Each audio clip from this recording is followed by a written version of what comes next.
All right. Well, it's Friday night, February 28th, 2025, 10 p.m. Central Standard Time. You are watching Co-op for Two, broadcasting from Champaign, Illinois. My name is Jesse Reichler. You're joining me for episode 2, or at least you're peeking in on the start of our playthrough of episode 2 of Murder on the Moon by the Detective Society. We've been playing this for the last 3 days. We played the prologue. That took us maybe 3 hours. Then we played episode 1 last night, which was unexpectedly short. The box time here says 3 to 5 hours for the set of 3 episodes. Normally we multiply that by 3, so we would expect somewhere between 9 and 15 hours. I feel like yesterday's session we played about as slowly as you could play it. Which won't be a surprise to those of you who cringe watch this channel. But that leaves me wondering whether the episodes are going to get longer as we go, or if indeed this is going to be a shorter experience than advertised. Let's check in with the chat, see how everyone is doing. It hasn't felt much like an escape room thus far. Well, I don't know. It seems like about right for an escape room game. It was the prologue that was the most surprising, because the prologue I expected to be much more puzzle focused, and it felt much more like a cold case dossier game. Whereas yesterday's episode felt more like a proper escape room game. We had this... Do I really want to bring it out? I sort of don't want to bring it out because it's hard to put away, but I will bring it out here.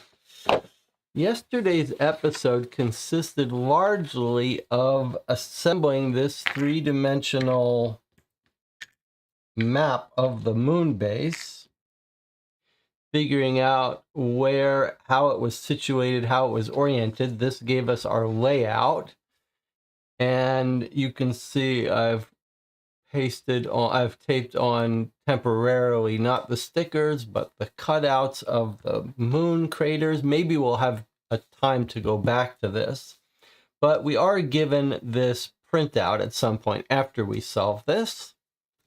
And I've gone ahead and scanned it or annotated it with the crater stickers.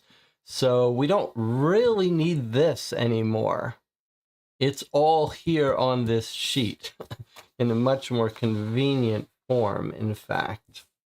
So this is our sheet we can work with, showing the layout. And in yesterday's session, to do a little bit of recap before we jump back in here, one of our 12 astronauts was found dead in the biochemical lab. Sam Douglas, I believe his name was. He had moon dust, technically known as regolith, in his lungs and on his mouth. It matched the distribution of minerals found in the Utah craterlet, they call it, mini crater, which led us to believe he had been killed elsewhere and moved. We listened to the witness statements by all 12 of our astronauts, listened to the audio of them, and we pinpointed our suspect who lied about what he did. They all started out in the kitchen canteen, and they all spread out. Our suspect came around, traveled up here, presumably killed our guy for reasons unknown, and dragged his body back into the biochemical lab, also for reasons unknown. But we caught him in a lie, and we reported back to our commander, who was shocked, but agreed with us, and she thinks there's something deeper going on. We do as well. Now, let's do a little bit of bookkeeping before we get started with today's scenario. Obviously, this will make no sense if you haven't watched yesterday's live stream, so you should leave early on. If you haven't, you can watch that, catch up. Our plan is to play tonight, episode 2, and tomorrow night, episode 3. I believe if all goes as it has been, we will finish by then. This is part of our little science fiction marathon. I'm not sure, actually, as I think about this, whether we're going to get overloaded on this science fiction. So, like, we've built up enough games that we could be playing science fiction games all through March, it seems. I'm not sure that's wise. So we may want to keep it to our little mini marathon, pick a few games, and then sprinkle the rest of the games as we play other things. So, on that note, if there's a science fiction game that I have here queued up that you're particularly interested in us playing, let me know either on the Board Game Geek Guild for this channel or on the Discord. Both links are on the YouTube.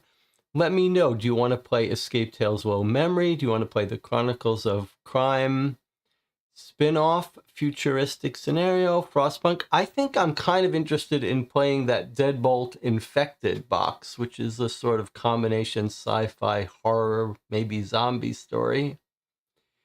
But we have a bunch. Then there's also Exit. But assuming we're not going to play them all, I am curious which ones you're most interested in playing. And then on Sunday, we'll be playing reading the third letter in our Dear Holmes series. You still have time to catch up if you want to join us for that. Anything else we need to talk about before we get started? I've gotten an email saying that Flashpoint Legacy of Flame is scheduled to be delivered this weekend.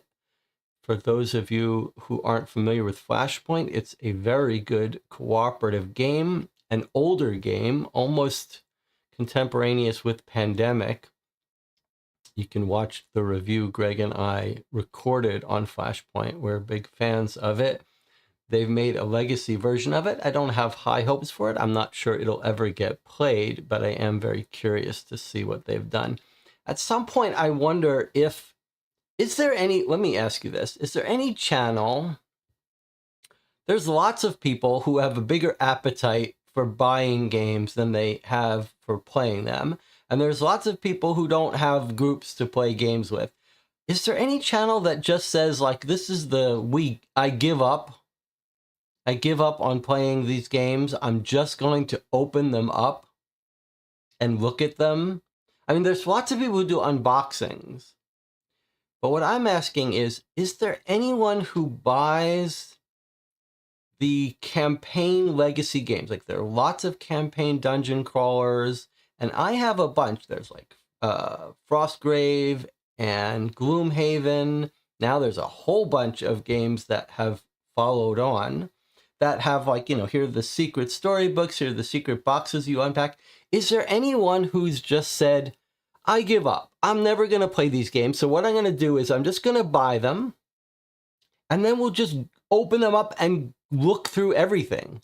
Like, read through all the secret boxes, read through all the storyline, read through all the secret envelopes, and just say, we're just going to examine this like a scientist rather than ever play it. Because that's how I feel. I'm almost ready to make that leap. Like Seafall, which everyone says is a terrible legacy game, Rob Daviau's sort of masterpiece going off the cliff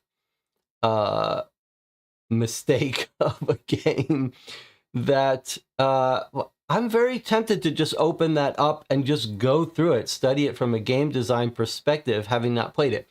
The only real caveat to that, the only real problem with that theory is that I have found one of the mysterious things about board games, one of the real sort of, I don't know if you'd call it a gut check, but a little piece of humility, is that I have found it is very hard to predict from reading rules whether a game is going to be enjoyable. And I'm not sure what that reflects. It's sort of like there's an inability of the human mind, or my mind, to anticipate when a set of rules are going to be more complicated and suck the fun out, or whether something on paper looks dry but plays enjoyable. And I don't think it's just me, because that's why playtesting is so important, because it is very hard to predict. And I think on paper, one tends to think you can get away with more complicated stuff in real life. But I feel like I'm very close to that cliff of saying, I'm just going to buy games to read the rules and read through all the secrets. I mean, already I enjoy reading the rules to board games more than I do playing them. So I'm very close. But let's check in with the chat and see what everyone else thinks. Frostpunk, I still have to play that. I have the little Frostpunk side quest escape room puzzle game. We've played 2 of those so far. One I really liked, 7C, and one I didn't like, Nemesis. You can watch my reviews of those. It's an interesting idea. I'm quite intrigued by the Frostpunk board game as well, because it looks like it's a bunch of building, upgrading. It looks like you're upgrading while you're doing this cooperative game. So I'm quite interested in Frostpunk. Dorp says, I think at that point, I just download the rules and try out the tabletop simulator version. Sure. Nelson is talking about the unsolved mystery dossier game Sandra Ivy, which we've got in our queue of science fiction games.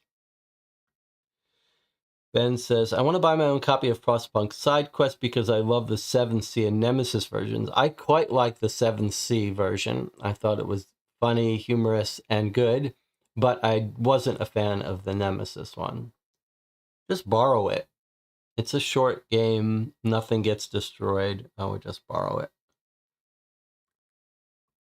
There's no reason to keep these one-time playthrough games.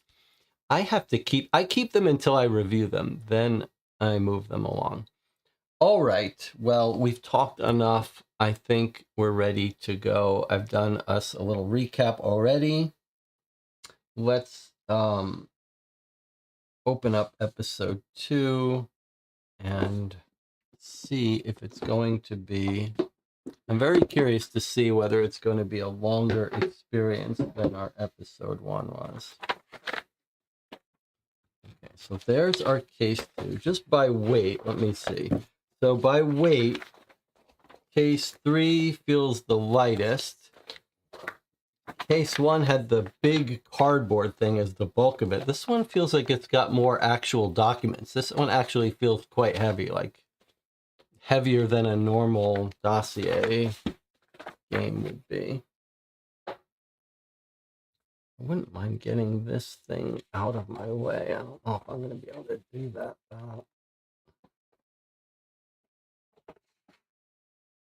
Oh, it worked.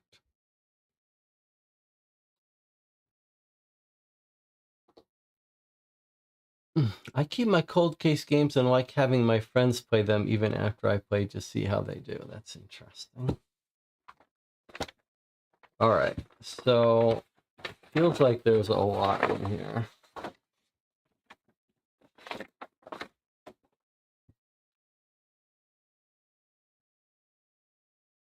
I wonder if we are going to need this map. It is going to also be interesting to see how the previous episode's material is used in the subsequent episodes. Some of these games that are broken up into multiple acts are just totally discrete. Once you finish one, you're done with it, you put it away. It looked like they were saying you shouldn't expect that here. Let's just take a look at what we've got. We've got a whole bunch of sheets, profiles of people. We've got, oh, they've given me a printout of the map as is. Okay, more documents. A big thick sheet, some transparencies. This is the heavy stuff. And then more printouts, a little brochure. Okay, so this feels a little bit more like a cold case game. All right, let's go through it. Let's take a look at our intro here. Hello, Detective. Thank you for your hard work so far. There's still much more to be done. We now know that Rolando was responsible for Samuel's death, but I'm also incredibly worried about the rest of the crew. Rolando seems to be completely unaware of why or how he killed Sam. Seems a sort of fog descended over him. What if any of the rest of the crew were to encounter the same? It doesn't bear thinking about. As a matter of fact, there have already been some incredibly worrying incidents. It could well be the start of more crew members becoming dangerously unstable. I'd really like to get to the bottom of who perpetrated these worrying incidents so that we can detain them before anyone else gets hurt. The other incidences are stoppage of the oxygen supply to some of the domes, the severing of a number of wires in the command center, and the destruction of a sack of protein powder in the storeroom. I set up a live chat so we can speak to each other. When you're ready, follow this link and I'll update you on the situation. Okay, so again, it wants us to go there first. I also think that map of the moon base you built before will come in handy again. I've provided you with the layout that I found before so you can get it set up again. All right, so maybe we'll need the 3D thing again, or maybe we can just write on this paper. Manchurian candidate. Yes, we do have a little Manchurian candidate situation going on here. All right, well, it sounded like it wanted us to start there. So rather than go through the documents, maybe we will start there.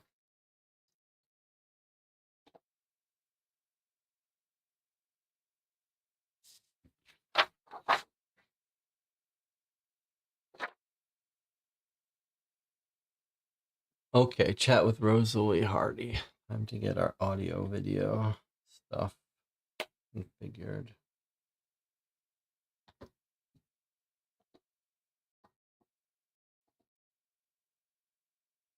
You can hear this, right? You could hear it. Not anymore. I can't hear it anymore. I'm a little worried that this is out of battery. Why is it blinking red?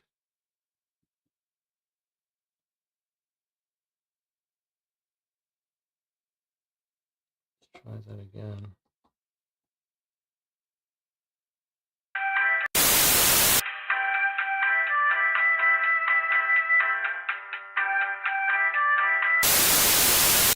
Oh, hello, Detective. It's me, Rosalie. You know, from the moon. Right, let's get straight to it. There were these 3 strange incidents before Samuel was killed, and so I think we need to figure out what or who caused them. I think they hold the key to working out why Rolando did what he did. And until we know what caused them, I think everyone on the base, including me, is in danger. What we need to do is discover who was responsible for each incident. Surely none of this could have been caused by anything other than members of the crew, right? Right? We need to get moving, otherwise who knows what's going to happen. When you're ready, click the link and we can get chatting.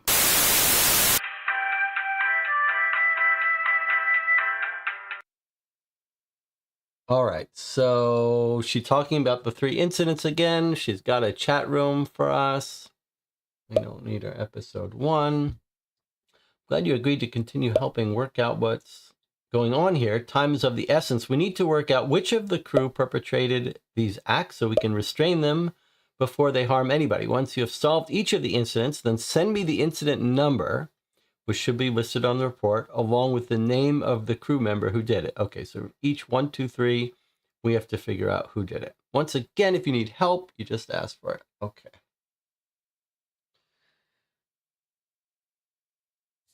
All right, so that's our assignment is straightforward. Each of these things we have to figure out who did it from our 12 people. All right, and then she's given us a map, which I've already printed out for us.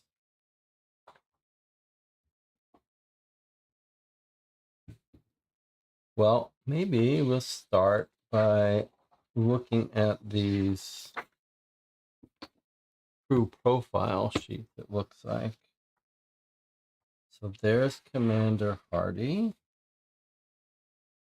All right, let's scan through these so we have some idea of who we're dealing with here. Who's our crew? Let's get to know our crew. Here's Commander Hardy with a sort of, she's got a very distinctive stare with those big eyebrows of hers. She doesn't exactly fit the stereotype of a space commander. Commander Rosalie Hardy, mission commander. Rosalie has been part of the mission to the moon since day one.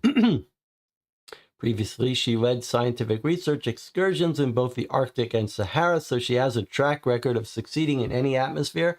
Hopefully, she can also succeed without one. Now, presumably, she's innocent, but she does point out that it's possible that we've got, remember when we started this game, they said, okay, either one of the crew is a criminal, or maybe there's a stowaway, or some space creature on the moon. But could there be a stowaway, or could someone be drugging their food or something?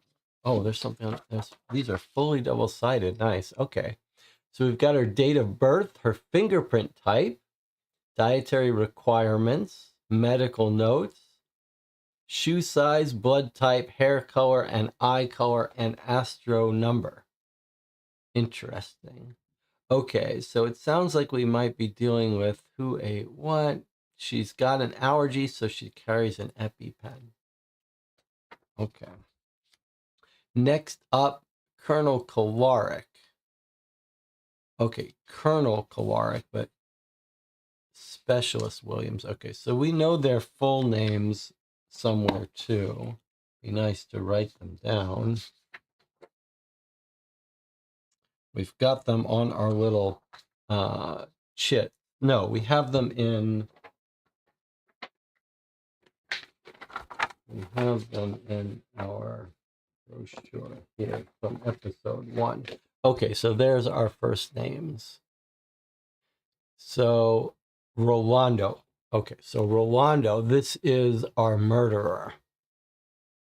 Full name, Colonel Rolando Kowarick, pilot geologist. From a young age, Rolando wanted to be an astronaut. He used to strap himself to homemade rockets in his parents' garden. He qualified as a pilot in the United States Air Force, rising to the rank of colonel. He then entered, which is pretty high up, he entered Lenovo's astronaut training program, becoming their lead test pilot. He doesn't know why he murdered him. He has no motive that we can find. Okay, he's got an allergy of his own. He also carries an EpiPen. Next, we have Reese Williams. Oh, I see. Their full name is over. No? Yes, full name's over here. Right. So I don't need my brochure. Here's our biochemist. Reese will primarily be conducting biochemical research while on the moon base. His research will help us understand more about the moon and its effect on humans. It will also enable us to better prepare astronauts of the future for their trips to the lunar surface. He's lactose intolerant, and he's got a double loop fingerprint. Okay, here's Nora Gomez. This is the slow eater, you'll remember, I think. The robotics engineer. There's no one who knows more about robotics than Nora. As a child, she would say that all her best friends were made out of metal, which is as tragic as it sounds. However, her robotic friends have helped her to become this mission's robotic engineer, and she's a key crew member. Okay, she's got celiac disease. I forget exactly what that is, but it's there's some food intolerance going on.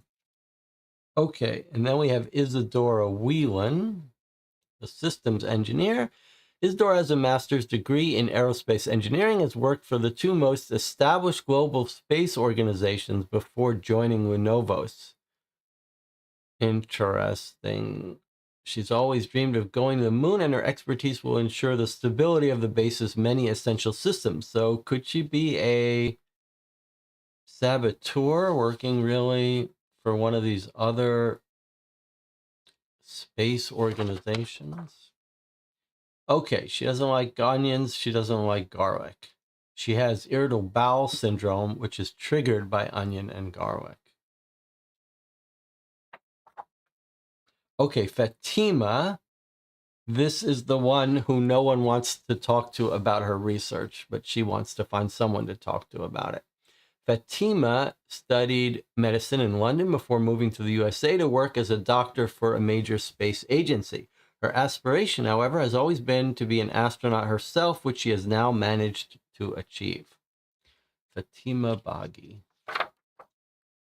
Okay, she's also got tree nut and peanut allergy. Lots of allergies here with these astronauts. She needs glasses for long distance, and she also carries an EpiPen. David Knight, the geologist. David originally worked in IT. His knowledge and indeed love of rocks saw him retrain as a geologist. His work has seen him visit all 7 continents to collect samples. His expertise will allow us to best utilize the moon's own resources while humans inhabit it. What do you know? He's got a peanut allergy.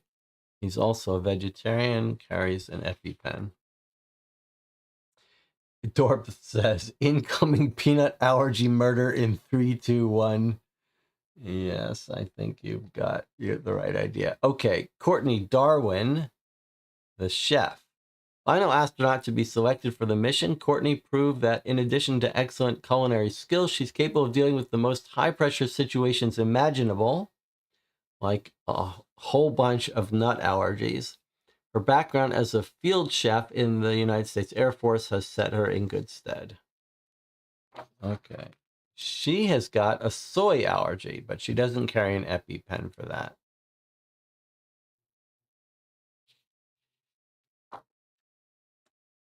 Okay. Coral Rana is the botanist. Coral's a highly experienced expert in botany. If it can grow, coral will make it grow. They have previously brought several botanic species back from the brink of extinction and looks forward to the challenges of growing crops on the moon. It sounds like she uses they, them pronouns. Coral will make it grow. They have previously brought back. Okay. She doesn't like ginger. Not only doesn't she like it, but she's got an intolerance to it. I guess one way to think about this is, if you're walking around in normal life, maybe you got some allergies, there's food you don't like, maybe they has a bad reaction to you, but you don't think of it any deeper because you just don't eat it. But you go to be an astronaut, they find all your allergies and they put them in your record. So maybe it shouldn't surprise us that everyone's got some formal allergies. Here is Arlo Daniels, the structural engineer. From a young age, Arlo had an interest in structures. He's worked extensively in aerospace fabrication and manufacture. It's these skills he brings to the mission. The construction of the moon base will be his main priority. He can handle any erection. Okay. He's got celiac disease. Can someone remind us about celiac disease?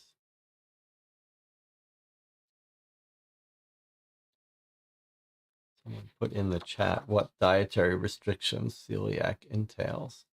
Okay, and here's Zhu Tang. I wish someone would tell me if I'm pronouncing that right. She's a mechanical engineer. Everyone that has ever met Zhu knows she's good with her hands. Her experience as a mechanical engineer means that she's able to overcome any practical issues on Earth. Hopefully, she can also resolve any problems on the mission encounters when it's on the moon.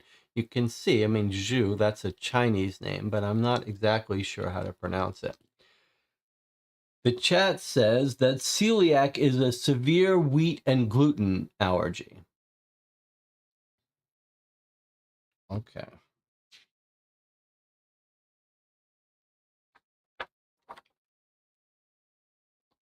And Zhu Tang is a vegetarian.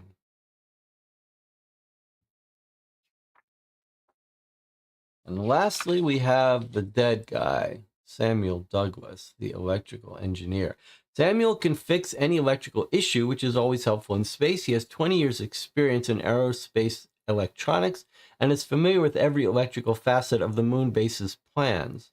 An avid fan of space, Samuel hopes he can live on the moon forever. Well, got some bad news for you. I did note that while we were watching that transmission for the captain, it kind of sounded like they were having some electrical issues. He's a vegan, but he's dead, so that's not that important. Okay, so there's our profiles of our crew. 2, 3, 4, 5, 6, 7, 8, 9, 10, 11, 12. Okay. And is there a stowaway? We don't know. All right, we don't need their full names anymore because we're given them. All right, here's a little brochure on fingerprints, which I'm pretty familiar with, having been working on this for New York Noir for a while. But let's take a look at it. Astronaut 101 Guide to Fingerprints. The safety of our crew members is paramount. As a result of this, we need to ensure equipment is only handled by those qualified to do so. In addition to locking away equipment securely, we also feel crew members should be able to carry out basic fingerprint analysis in case someone takes something they shouldn't. This is more of a deterrent than anything else, as analyzing fingerprints is complex and astronauts usually wear gloves. For any questions or concerns relating to astronaut well-being, please contact the Crew Welfare Office at Lenovo's headquarters on Earth. An email may sometimes be more practical than an in-person meeting. If you choose to have an in-person meeting, travel expenses will not be reimbursed if you decide to travel from the moon to home. We did find the Lenovo's website, and it's actually pretty packed with stuff, but we didn't use it. We found it while we were searching in the prologue. We might want to open it back up today. All right, so basic fingerprint classifications here. Different people do it differently, but, and this is actual scale, but let's see what we've got. So we've got plain arches, which are like that, just one little arch. A tented arch has a much more pronounced up and a little thing underneath it, a little triangle underneath the arch. This is a twist in the middle of the print. The ridge is not continuous like the plain arch. The plain arch are just little humps. Then a ulnar loop. This is when they're coming in from one side. Loops are not very common, usually found on the index finger. Then we have a radial loop. The flow of this pattern runs from the thumb towards the little finger. I think it's weird that they call these, but this one is a loop this way. This one is a loop this way. Then you've got a double loop, two distinct and separate shoulders for each core. It's a little hard to see here, but it's kind of like a two galaxies spinning around each other. And you've got here a plane whorl, which is just like a circle in the center. Central pocket loop whorl. So these I don't know. Let's see, what are these saying? Oval, circular, spiral, or any variant. A whorls containing ridges that match the characteristics of a particular whorl subgroup are accidental whorls.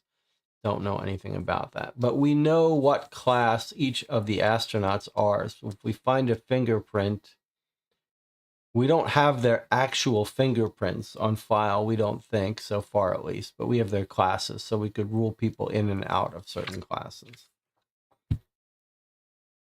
All right, let's see. This looks like our first incident report.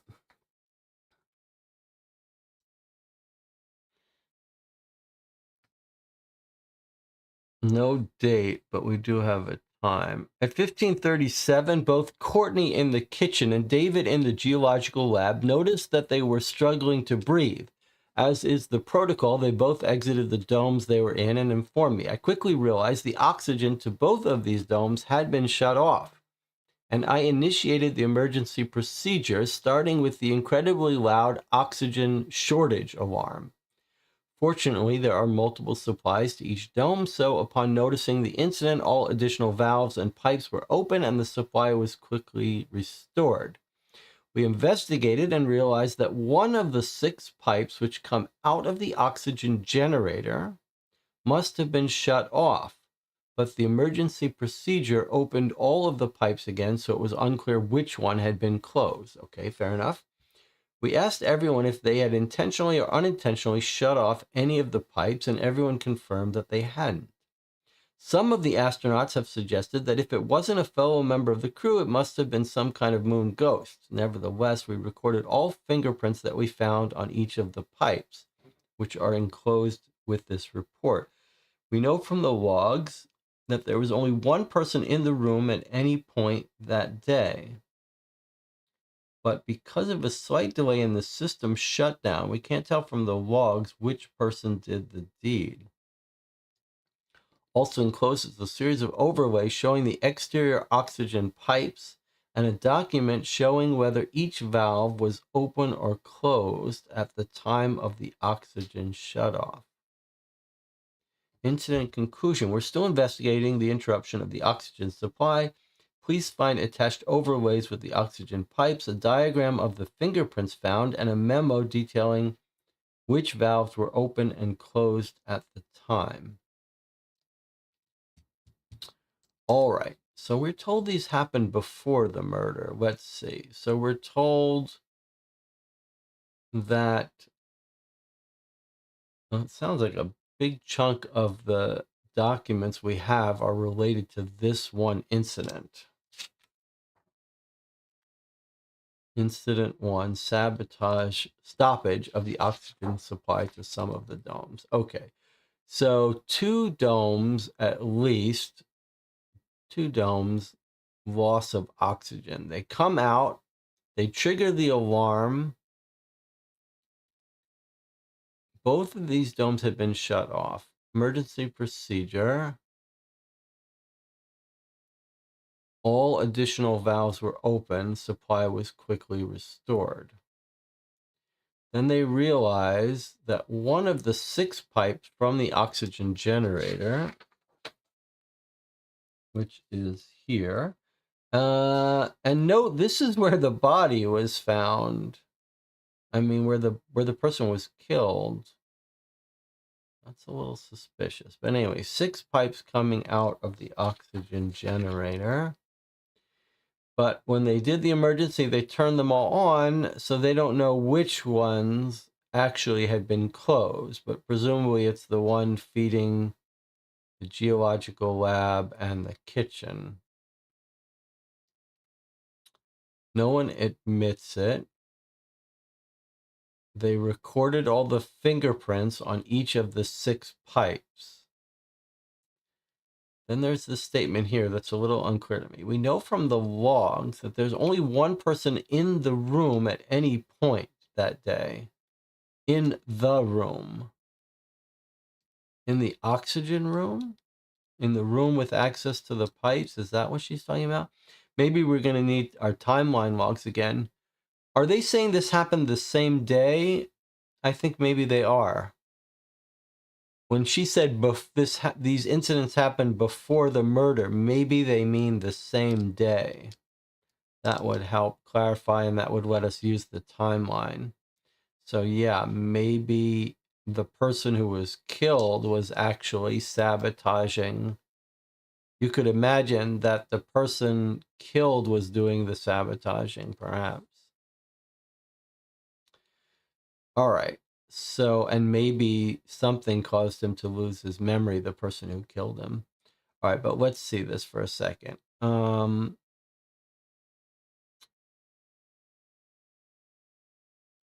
They record the fingerprints. Only one person in the room at any time. All right, so that's fine. If we're talking about the oxygen room, then they're just saying only one person was there at any time, but they don't know when the things were shut off, so we don't know who was the person who did it.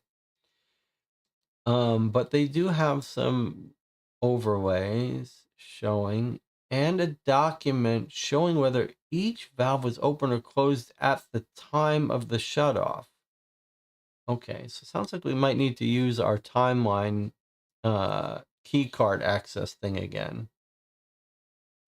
I think the timeline was only from 18 to 19. No, that's definitely wrong. I'm almost certain we had more times.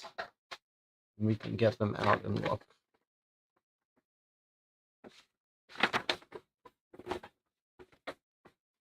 I like that this seems to be using... I like that we're going to be using some of the documents from previous episodes. Okay, so here's our timeline stuff. Okay, well, you're right. You were right. It's from 6:54 at dinner to 7, almost 8 o'clock, 6 to 8. Well, you were exactly right, Nelson. I apologize. You're absolutely right. So these logs are not going to be useful to us because this all happened earlier in the afternoon. Okay. But maybe we're going to be given new timeline information. All right, so this is related to our oxygen. Maybe we'll just organize our stuff here for a second. So it sounds like all of these overlays are related to oxygen. I might have to, I wonder if they overlay, I wonder if they match the full size board layout. Sounds like maybe they, I can't quite tell. All right, but these are our oxygen. We'll certainly need to find a better surface to put them on, but I think maybe they go on the full-size map.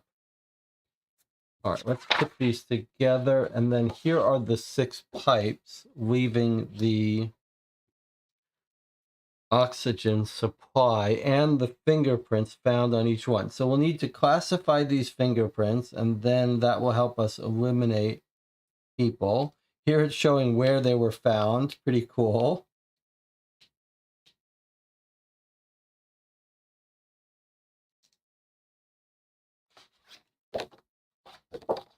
Okay, let's put this with our fingerprint oxygen task. Let's see what else we have. All right, so I see we've got incidents. All right, so this is our oxygen incident. And here is another piece of evidence for the oxygen incident. Here's a list of how the oxygen valve junctions were configured at the time of the incident. Okay, at the time of the incident, this is what was open and closed. Okay. That's going to match the transparencies. That's going to tell us how to trace a route through the transparencies. Okay, fine. And then we've got another incident. And we've got our, so then we've got our 2 other incidents here. And then we've got some Ruth's documents. Okay, let's see. So here's a different incident. We'll just organize all our stuff first. Whilst carrying out his routine checks of the base's electronics, Samuel discovered something highly unusual. This is our dead guy. The number of wires in the control room appear to have been severed. However, they do not appear to have been cut with wire cutters or scissors, or indeed anything with a blade. Instead, these wires appear to have been chewed. Okay, now we've got our little space moon monster theory. Reese managed to extract some DNA from saliva found on one of the wires, but there's no easy way to interpret it. If we were on Earth, We'd suspect mice or rats, but of course there aren't any rodents on the moon, and the chance of them stowing away on board our ship are nil. In fact, I'm absolutely certain that the only life forms for more than 200,000 miles are the 12 of us inhabiting this base. Although it seems the rest of the crew aren't as sure. Indeed, there are a few murmurs of there being a stowaway hiding in the base. This is obviously nonsense, but I'm still no closer to working out who chewed these wires. We're still investigating the chewed wires. Please find attached a section of the DNA string recovered from the scene. Okay, so we've got a little bit of DNA, the ACGT coatings of it. Here's the DNA string from the slide. I have to say, it would be very strange if we could get DNA from a space ghost. I'm starting to think maybe these incidents are a member of the crew after all. And then here's a little brochure on analyzing DNA. Let's read this. I'm quite curious. At Lenovos Industries, the health of our crew members is paramount. We want to make sure our crew members have a workable understanding of DNA in case it becomes integral to their mission. This guide will help you understand basic DNA strings and the 4 simple building blocks that make up the code of all life. Do not become overconfident after reading this guide and attempt to genetically modify your fellow crew members. And here's the thing about if you want an in-person consultation. All right, let's see. Eye color, hair color, substrings, blood type. Okay, so we will be searching this to find little substrings so that we can understand some of the demographics of each person here. So we can find their hair color, eye color. That will again let us maybe pinpoint who on the crew bit through those cables. Now you might think that why would one of our crew members bite through the cables? But we've already got the murderer saying he can't remember what happened. So it feels like something's happening to their minds, driving them a little crazy. And that could cause one of these people to chew through. So this is absolutely going to turn out to be one of the crew members who's not going to remember doing it. But it is interesting because it does give us a piece of the puzzle. It's not just that people are doing murderous things and then forgetting, but people are doing wild, crazy things and then presumably forgetting about it. So some drug or something is making them act crazy.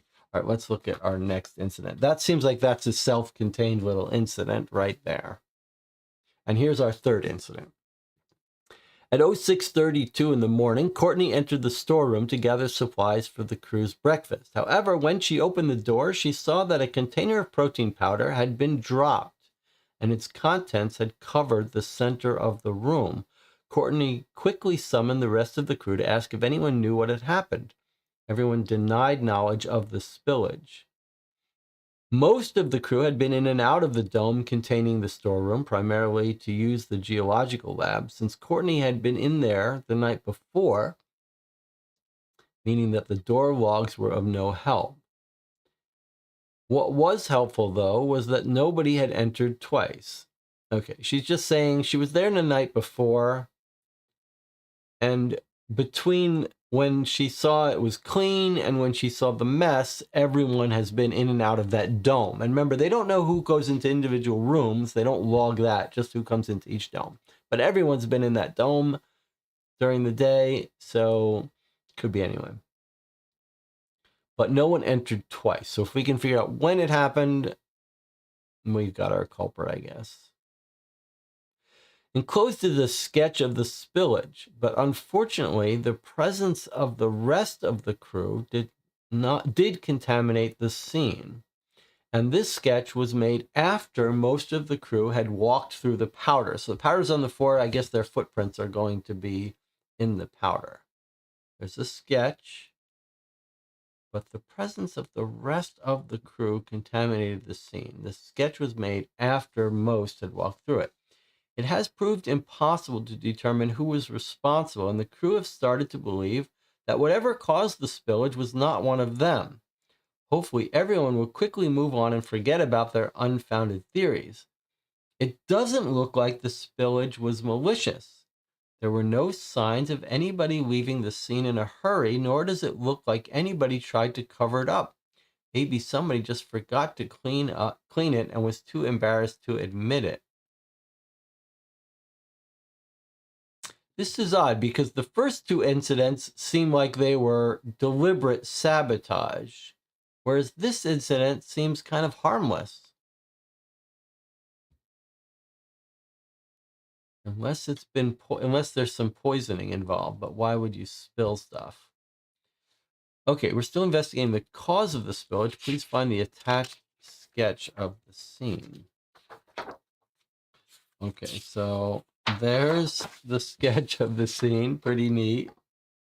Okay. And then here is how to measure boot sizes. Brochure. Scale 1 to 10. Okay. So, wow. Okay. I'm just trying to think, how do we,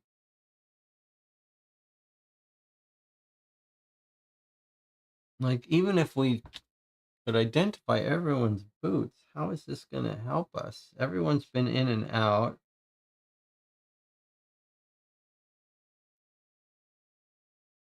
I guess we'd be looking for maybe someone who's got powder on top of there.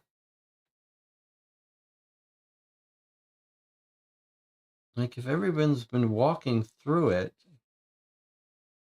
everyone only came in once or twice, it's just a little weird. Like, how do we tell who spilled it? Unless you don't find footprints, or you find footprints that are, yeah, I don't know. But leaving that aside, let's see how to do boot print analysis. We must ensure all crew members are adequately equipped for the mission they undertake. Our crew are provided with standard issue boots, which are suitable for all types of moonwalking. Every boot is specially adapted for each crew member using an innovative system we call shoe sizes. Each shoe size comes with a different boot tread. Why? I have no idea. But if you have a problem, take it up with Dr. Moontons, our manufacturer. Okay, so each size has a different pattern, so we'd be able to track their boot prints. Okay, so we'll be able to figure out whose boot prints are where. I can see that this would be a good candidate to do a scan of, so we can label it. But before we even bother with labeling, we should brainstorm what it's going to tell us. But we'll do that in a bit. It's fun. These are all like puzzles, but they're all like forensic evidence puzzles. So in that sense, it's kind of fun to go through it. All right, and then we've got two loose documents. One is a recipe book, Moon Mission Meal Plans Recipe Book. Each day, crew members are offered the 3 meals from one of the 4 meal plans. These plans have been carefully designed so each person can have at least one of the meals on any given day. Each person can have at least one of the meals on any given day. You get 3 meals a day. No. Each day, crew members are offered the 3 meals from one of 4 meal plans. At least one of the meals on any given day.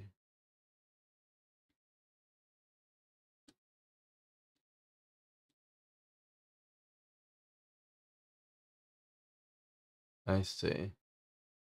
So on Monday, perhaps they're offered 3 meals: chicken, roast cauliflower, or peanut stir fry, and they are guaranteed that each of our 12 astronauts could eat one of these 3. And then on the next day,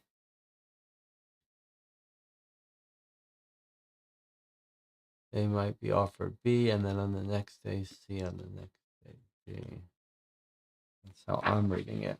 And then here's the actual recipes. Okay. Plan A: chicken pie, roast cauliflower, peanut stir fry. So you could see what are they allergic to. Plan B, the 3 meals, and plan C, garlic, onion, etc. Plan D. Okay, that's pretty fun. Well, it sounds like you could actually make these. All right. I just want to wrap my head around this plans. It sounds like each day you're offered the 3 meals from one of the following meal plans. So that's how I read it. I read it that on any given day, you don't know which plan is going to be selected, but on a certain day, like this Monday, it might be plan B. And so you could choose, each astronaut will either choose fishy fish pie, chicken and mushroom pizza, or mushroom and broccoli pasta.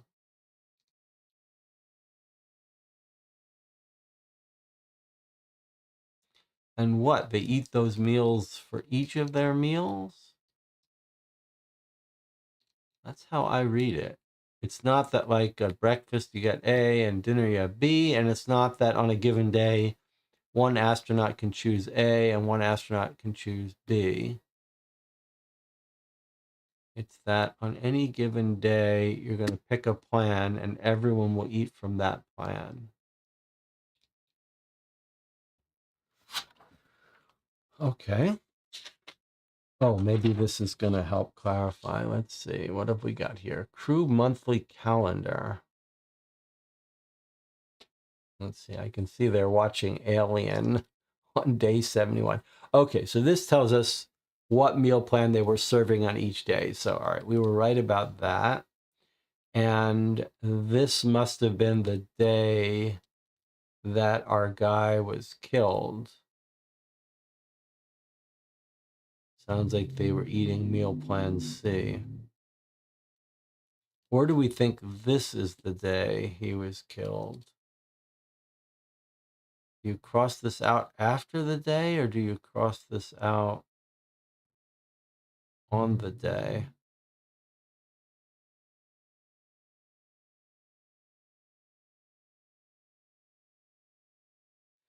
And who is filling this out?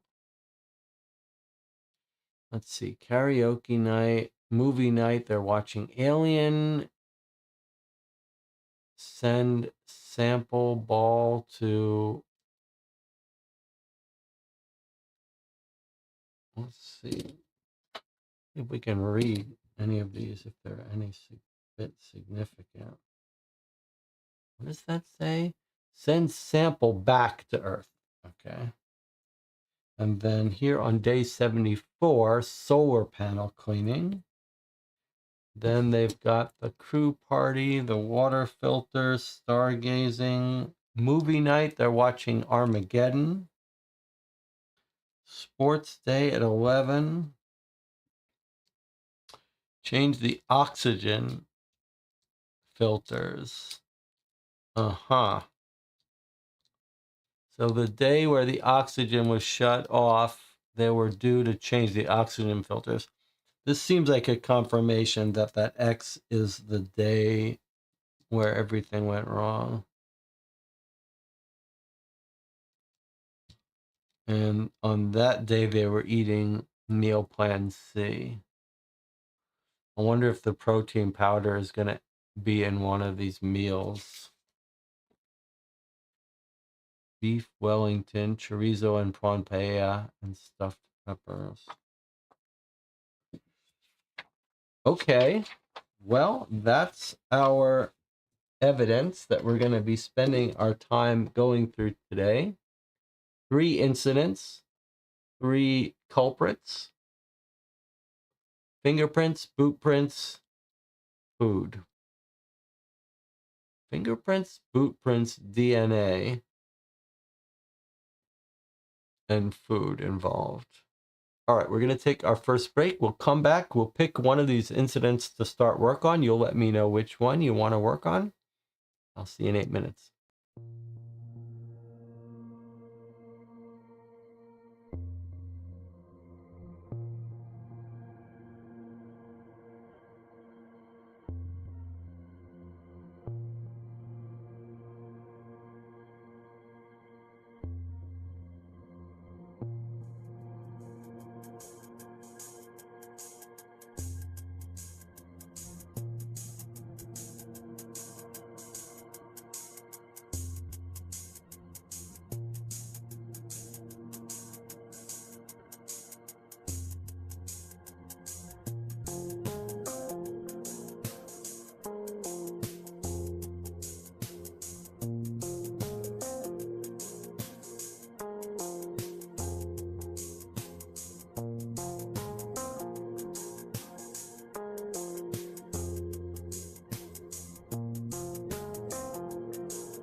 All right, sorry for the delay. I was doing a little bit of scanning and printing for us so we could write on things if we want to. I got most of it done.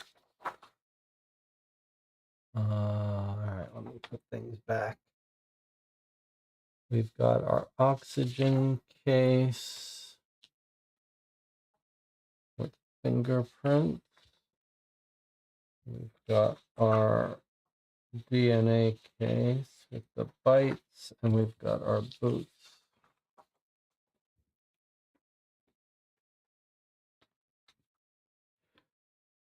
Okay. What shall we work on first? What does the chat feel like.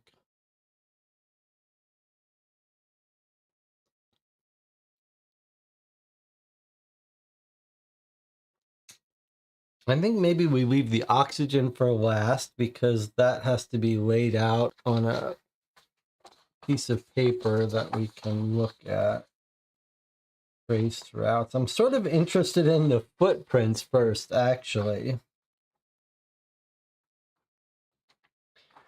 because I'm most curious about the logic of it. So let's work on the footprints with no one else saying anything. Okay. Because this one is I'm most curious about how to think about this. All right, so I printed out one sheet. Let's see. All right, let's remind ourselves of the rules here.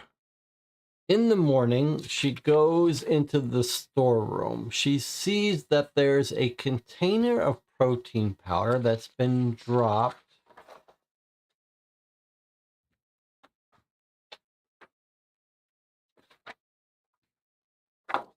Where's my scan?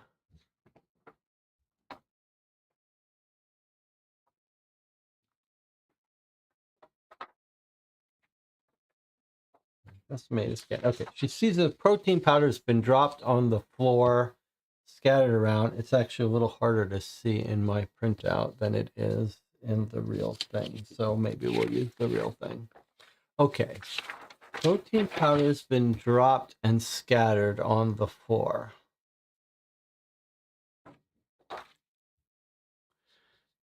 No one admits it. Most of the crew had been in and out of the dome containing the storeroom. We know where that is. There's the storeroom down there. Okay. She was in there the night before when it was clean. She comes back the next day in the morning.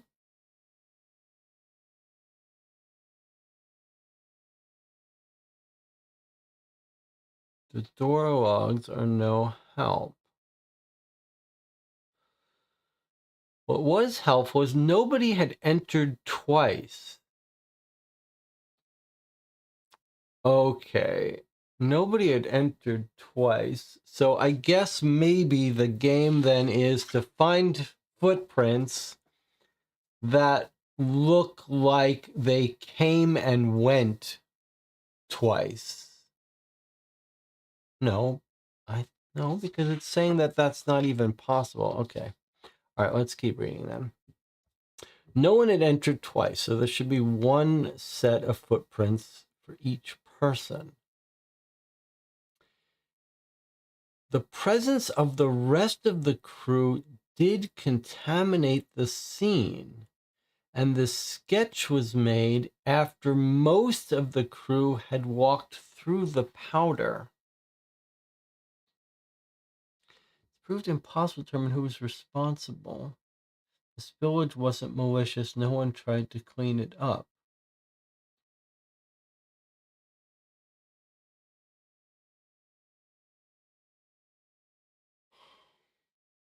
So I'm trying to logically think. If let's say we can certainly label every size shoe, and then maybe there's going to be some overlap in shoe size. But let's say we labeled everyone's shoe print here with their name of who it is.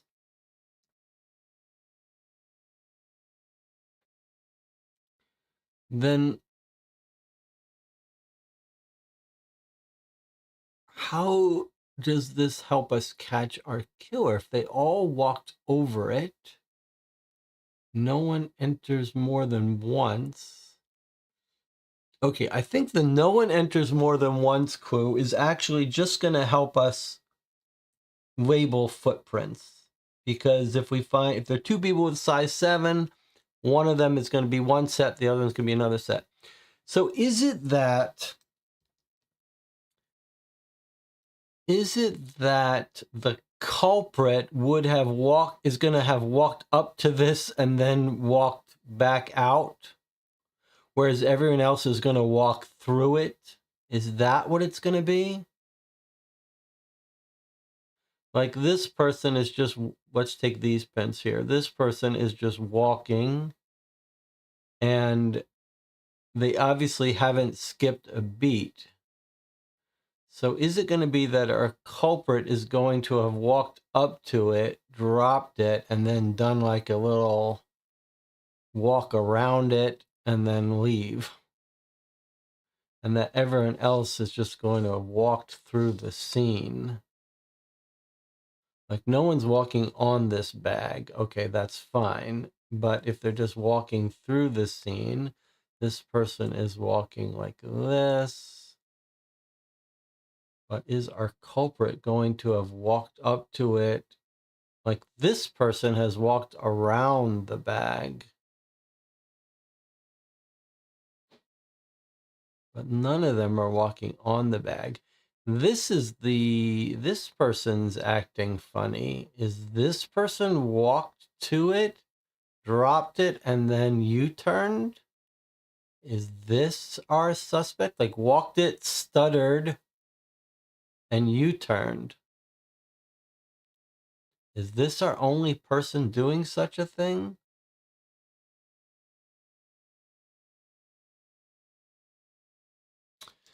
Let's do it like this. Let's do it on my one that I can actually, we could do it. Well, let's see. Assuming we can either write on this one or transparency the other one. But let me try writing on this one. Here's our protein. So I'm going to claim at first glance that this set here looks suspicious. All right. Let me see about the others that don't look suspicious. Maybe we can just, without identifying them, here's a set of prints that looks relatively normal. And then here's a set of prints that looks relatively normal. And we've got these prints here. These prints look a little odd too, actually. Where are they? A little hard to see it on this one. Let me see here. These prints here. Here they are, these prints. What are they doing here? Are they, yeah, here they are turning. Why are they starting in the center?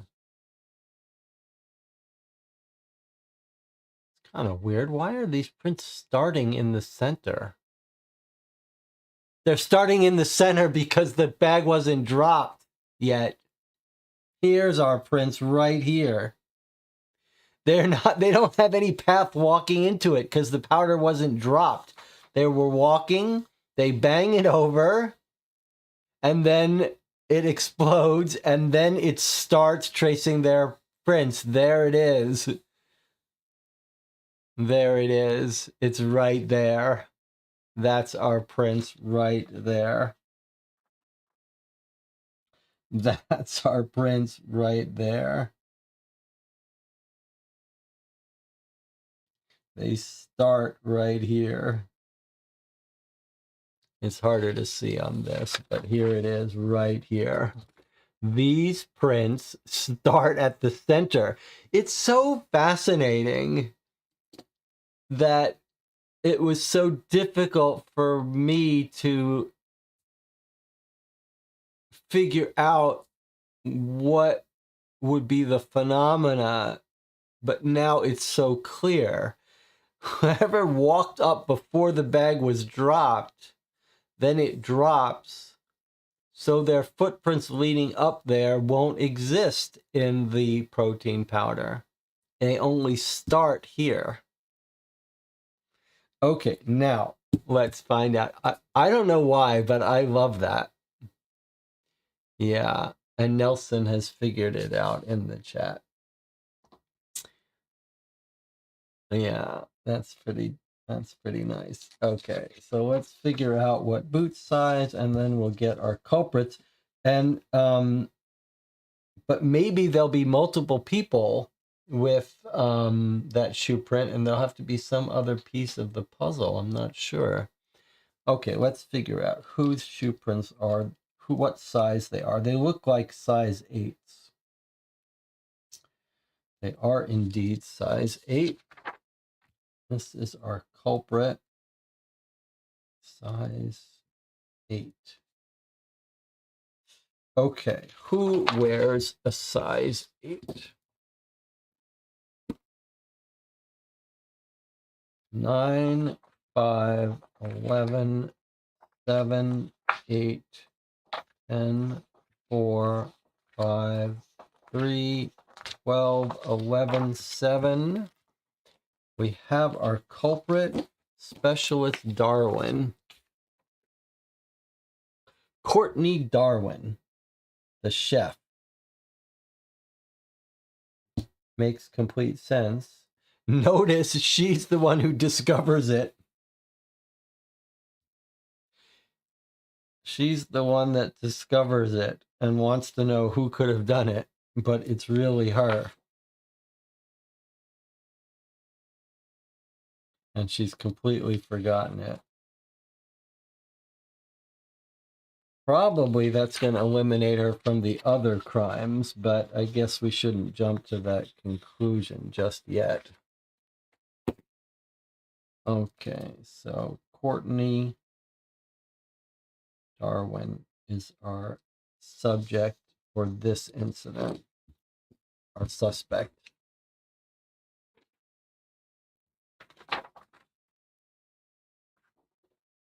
All right. Short, but pretty fun, actually. All right. Let's continue with going easy to short to hard, short to long, and do the DNA. This one seems more like brute force work here, but maybe I'll be wrong. We've got a DNA sequence of the person who bit the wires, and then subsequences that correspond to eye color, hair color, blood type, and blood type derivative variant. So we're going to look for these strings in here. When we find them, we'll know and we'll be able to narrow down our culprit. I did scan this out so it's a little bigger for us that we can write on. So let's see if we can do this here together. Oh, let's see. What's the best way to do a little bit of pattern search here? Let's see. TACC is brown, blonde. Let's look for things that are going to be easy for us to spot. Any TACC. I don't see any TACC. So I don't think we're dealing with brown or blonde, but just a regular TAC. Even any of that. Here's a TAC. TAC. CTAC, AA, GTA.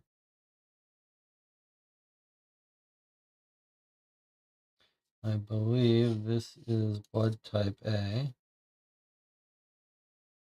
ATGAACTAC. Yeah, so I'm just looking for things that my eye can pick up.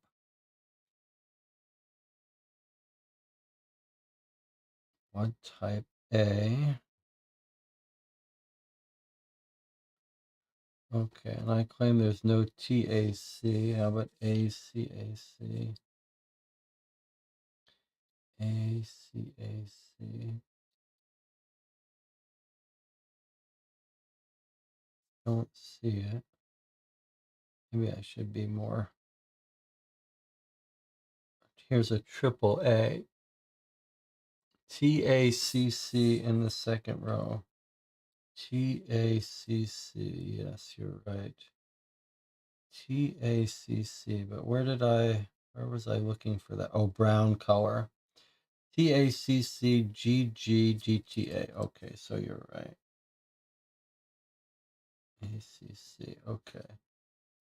So this is actually our brown eyes. GTA, GGTACC. Okay, there's our brown eyes. Thank you.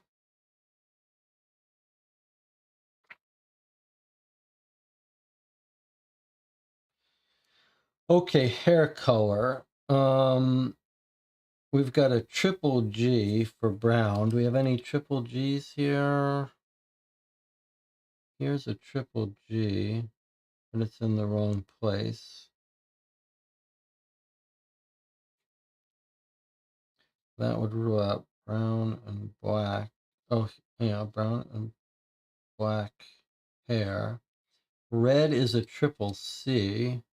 Here's a triple C, but not the rest of it. CA.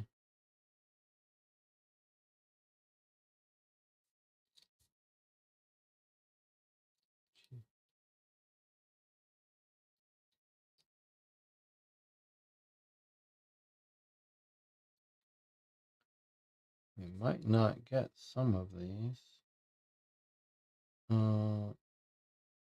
EGC is negative.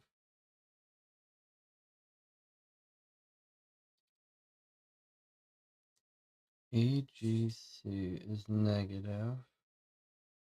ATG, AC, AGC, ATG. Yeah, okay. So here, this is our negative.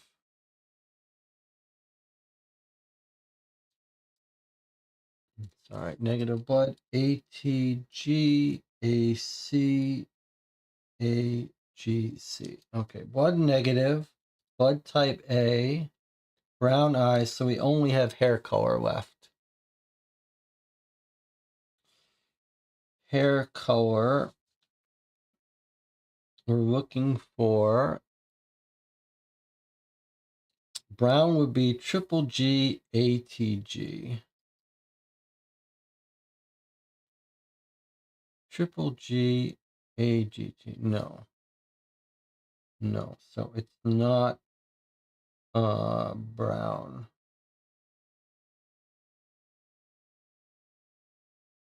And then triple G, ACC. Triple G, ACC. Looks like that's going to be it. CTC. CAG. Yeah, okay.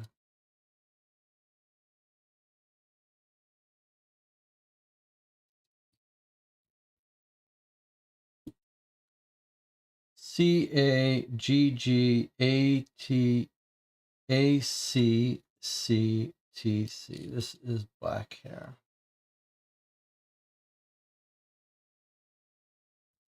Okay, we got black hair, blood A negative, and brown eyes. Let's find our culprit.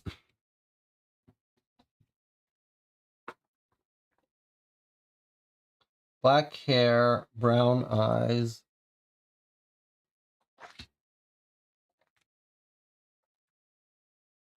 Of course, we could have dyed hair, right? Black hair, brown eyes. But we'll see if we have any other contradictions. Black hair, brown eyes. Two people with black hair and brown eyes. But you can't fake your blood type. So let's see. A negative. This is A positive. Here's A negative. We've got our culprit. It's Fatima, the one who likes to talk about her research. All right. Now, is there any way we could get a mix-up by having dyed hair? No mention of her dyed hair. We would have to find someone else who's got brown eyes, who's A negative, just for the fun of it. Let's say we suspected that we can't trust hair color. Brown eyes, A negative. Do you have any other candidate for that?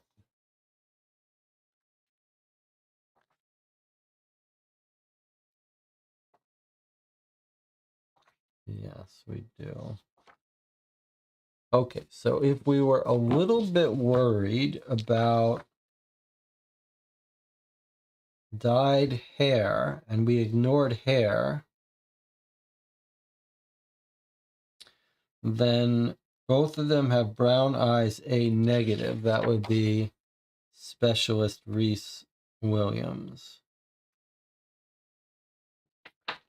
But that would mean he'd have to be dyeing his hair brown, from black to brown, and she'd be having to dye her hair from brown to black. Doesn't look realistic. So we've got our culprit, Fatima.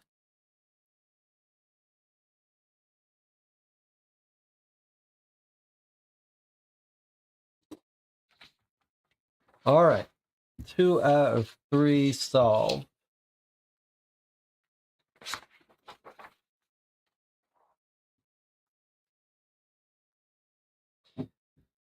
Now, why do we have recipe information for the oxygen? Is that really going to be...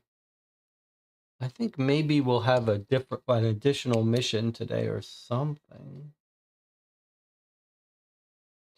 All right, I think we're going to have to work on the oxygen now, which is going to require a little more effort on our part.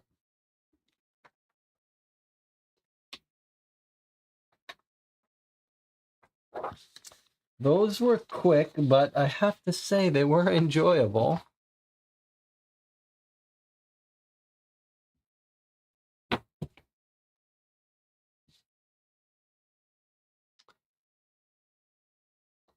Anything anyone has to say before we get to the oxygen?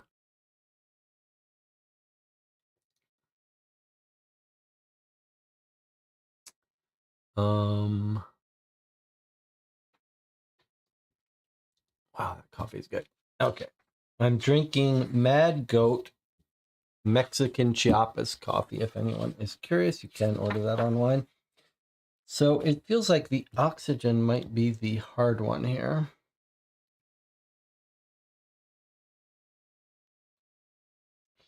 Let's refresh our memory of what we're up against.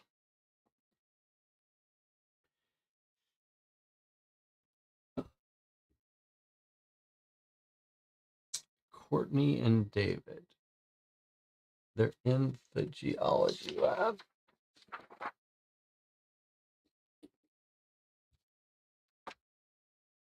Courtney's in the kitchen, David's in the geology. Okay, so here's Courtney. And David's in geology, which is where?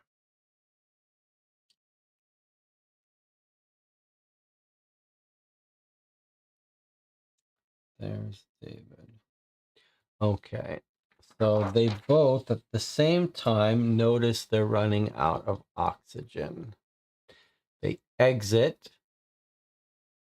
They talk to Hardy, the chief who initiates the emergency procedure. The alarm goes off and they open all the valves. There's redundant valves. They open all the valves and they get the oxygen back. Then they investigate. They realize that someone turned off one of the pipes coming out of the oxygen generator, which is here. We know there's 6 pipes out. we're told that one of them must have been shut off. One of them would shut off supply to both places. That's, I guess, the assumption that we should be looking for one pipe. If it was shut off, both geology and kitchen would lose oxygen. All right, so they record the fingerprints. There's only one person in the room at any point. In other words, only one person in the oxygen generator room at any one point who could have turned it off.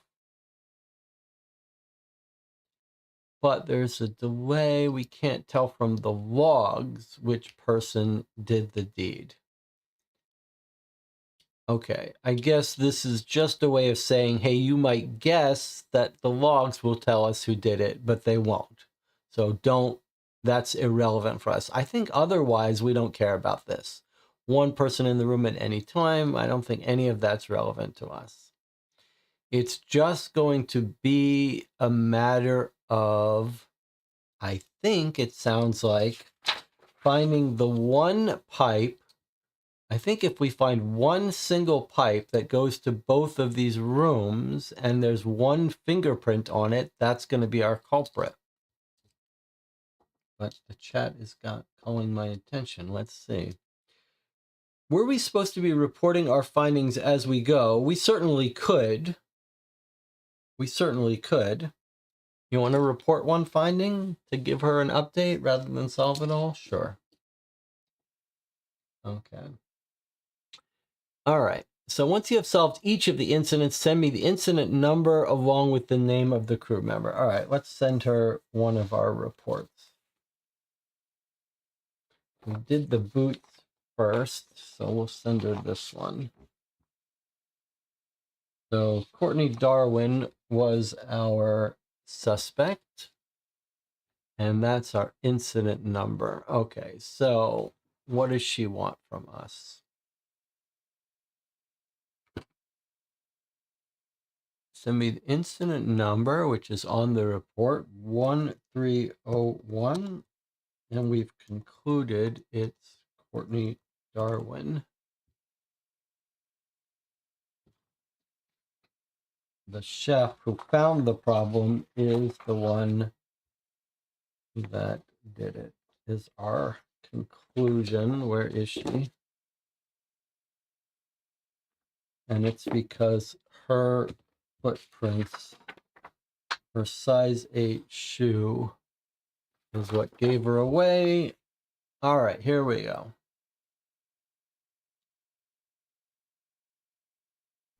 Did I spell it wrong? No. If you're telling me who you think it was, remember to include the case number as well. Oh, I did it incorrectly. This keyboard only loses its first thing. Okay, so Courtney Darwin, but let me just read what she says when you get the incident wrong. She says, you got to tell me the incident number. If you're stuck, give me help. Hey, I don't think it should be giving us hints, but okay. All right, 1301 Courtney Darwin.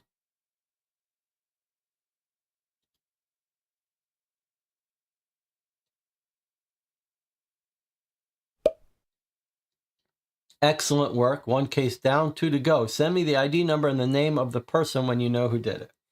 All right, so there's Courtney. She doesn't seem that shocked. She's like, all right, it's Courtney. I trust you now, whatever you say. All right, let's give her the other one.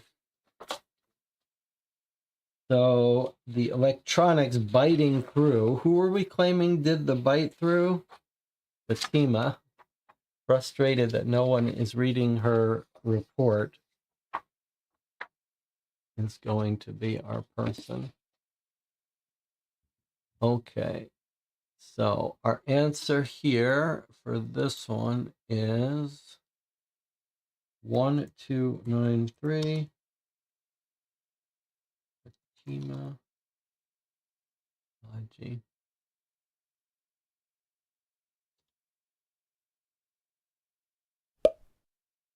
Excellent work. 2 cases down, 1 to go. All right. All right, now we've got the more difficult one. We've already pinned something on Fatima and something on Courtney. They're probably not going to be our suspects for this next one.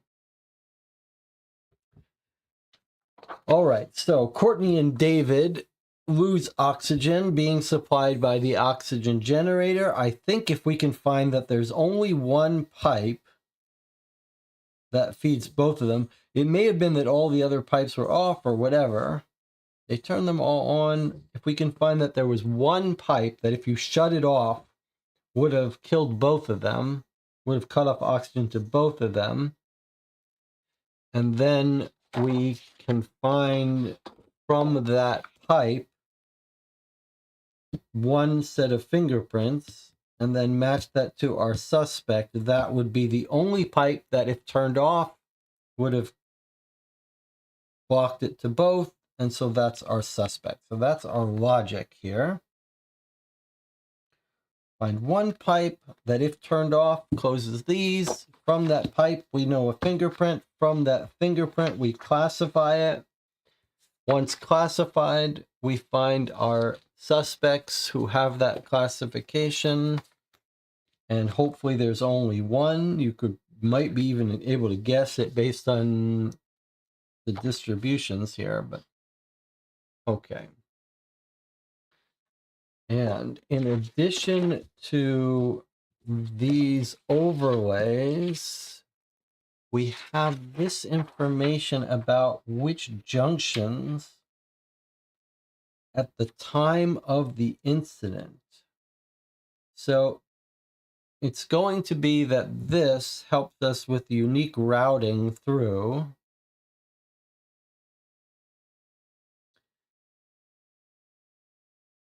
And then we will find the one pipe if closed off. So this is going to be our routing. This is going to be a little bit tricky for us just because it's not gonna fit super cleanly here, but we'll do our best. We'll do our best. So we're gonna need paper underneath these so that we can see them together. All right, and we're gonna need a zoomed out view of the table as best we can. All right, let's see.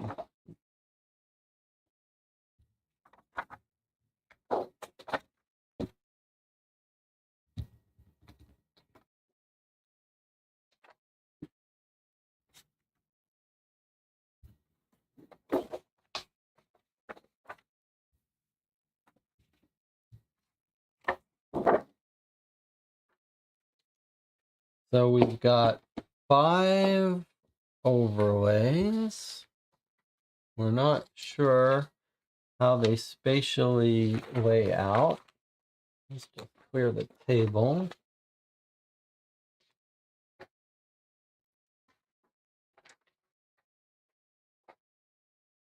I don't need that. Okay, now junctions. We've got no sense of how these lay out on the moon basis. Is that right? But do we think these actually lay out on the board? I think maybe so. So maybe we're going to need this board after all. Okay, let's take these off then. Just before I do all this, it would be nice to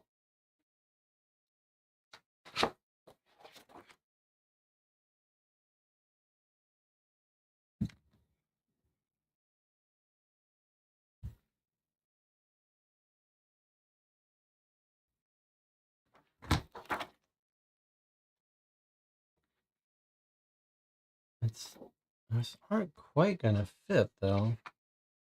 Well, here's the 1, 2, 3, 4, 5, 6. Okay, this is coming out of the oxygen.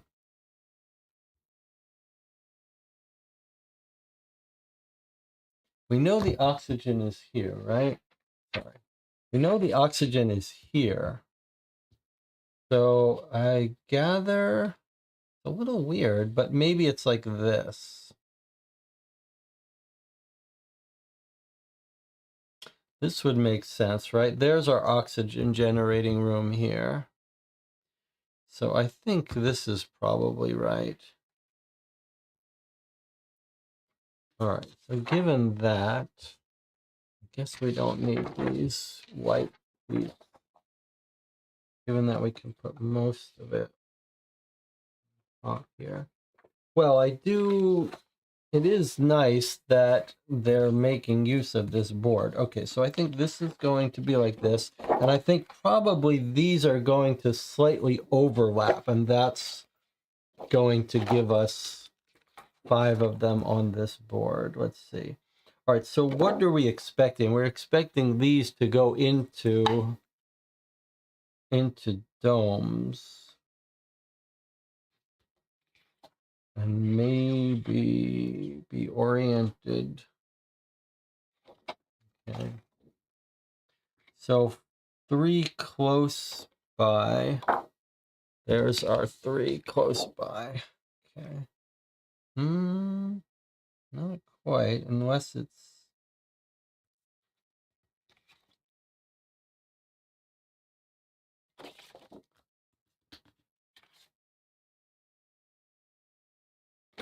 shouldn't we have 3 close by? Is this not the only 3 that's okay, I think it's going to be like this. I think this is going to be a partial overlap like that. Yes, that's surely what it's going to be. Okay. And then what have we got? Okay, this should be easy to identify here.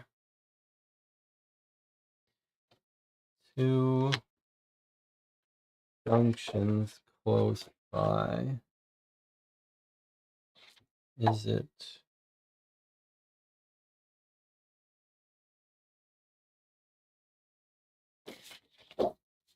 All right, I thought it was going to be easy to identify, but not so. How about these 2? I wouldn't be surprised if it wasn't there.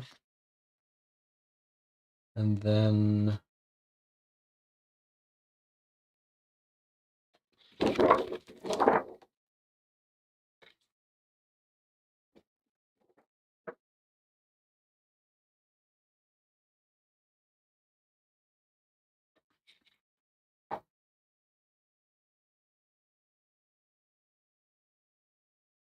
I suppose one could be under another.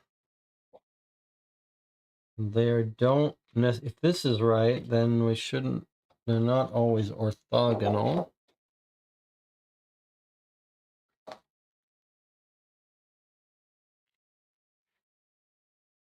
Aha, look, junction G, junction G. So for sure that overlaps there.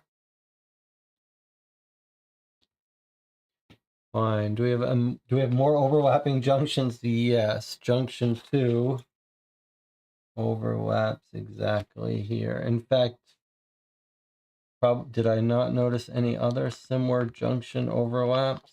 No, those didn't. All right, so there we have it. That is pretty neat, I gotta say. Not particularly challenging, but pretty neat. Now, there's our oxygen source. Now, where is our list of open and closed? The key piece of this is our open and closed junctions. Now, where is that list? Have I buried it under the board? All right, well, I did do a larger printout, so I suppose we can use that. All right, so let's mark on the board where everything is. Here's our oxygen, right? Maybe I'll do it this way. Here's our oxygen supply here.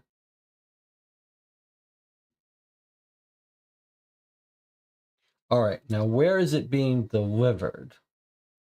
Courtney's in the kitchen here. Okay.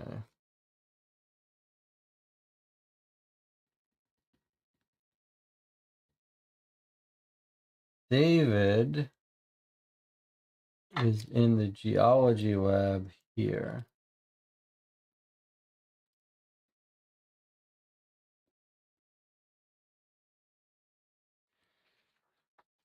All right, now let's trace our junctions here. Mark out which ones are closed. At junction A, where's that? GA.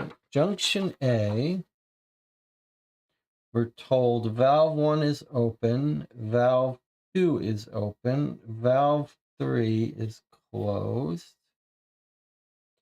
valve 4 is open. Okay. Junction B. Where is junction B here? Junction B, valve 1 is closed, valve 2 is closed, valve 3 is open, and 4 is open. Junction C, valve 2 is closed, and valve 4 is closed. Junction D, which is here, only 2 is closed. Okay. Junction E, 3 is closed. Junction F, 4 is closed. Junction G, 2 is closed. And 4 is closed.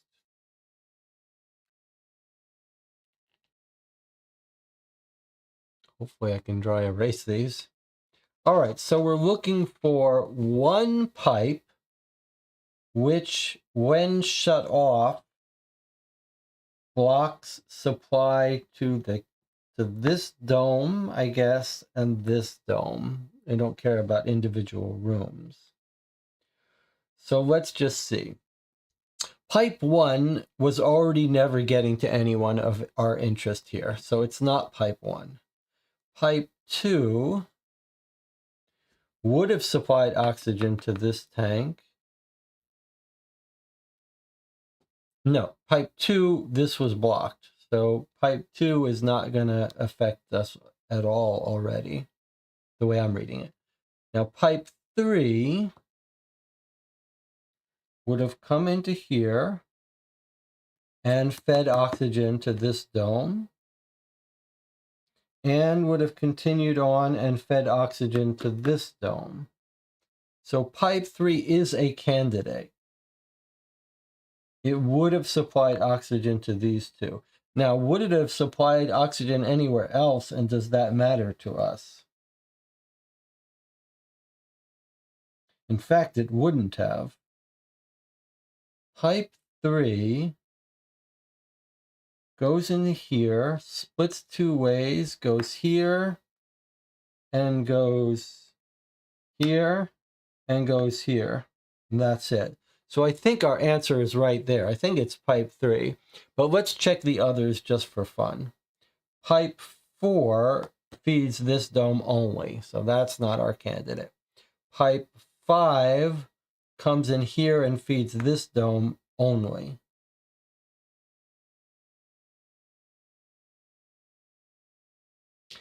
Pipes, unless they pass through, maybe, no, I don't think they pass through. Okay, 5 only feeds this. 6 comes around, would have come through here,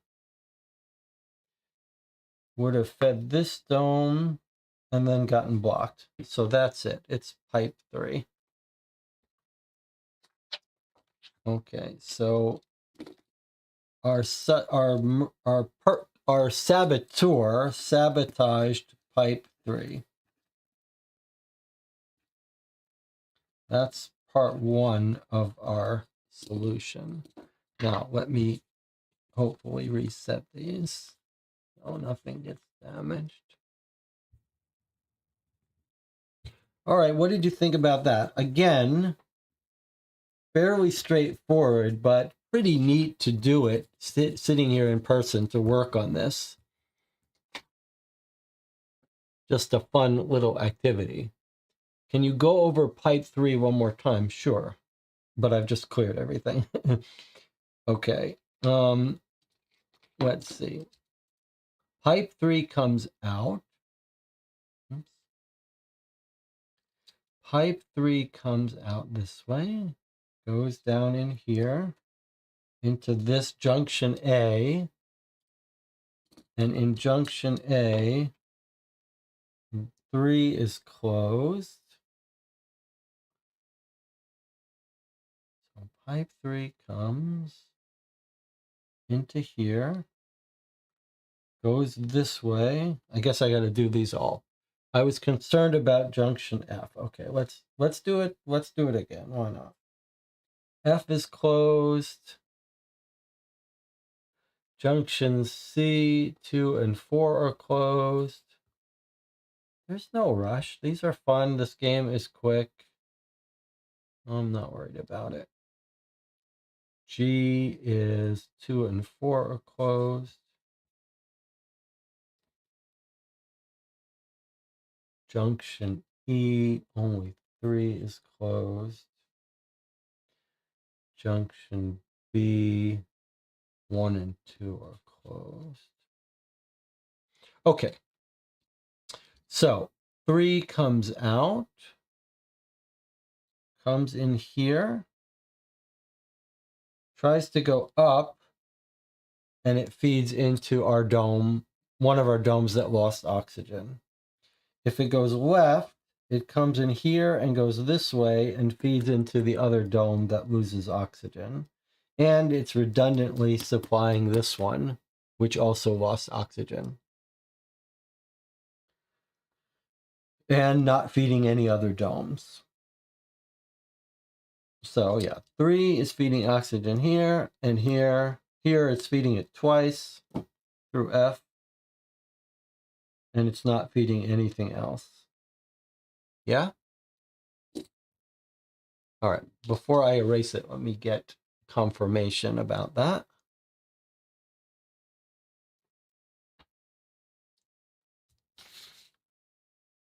And then we're going to track down the fingerprint.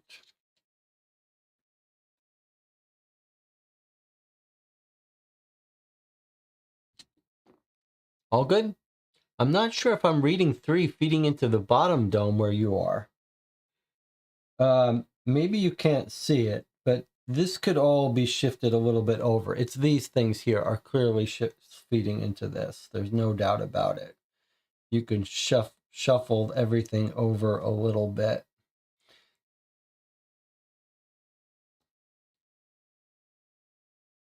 There's no other place for this to feed but here. And this here.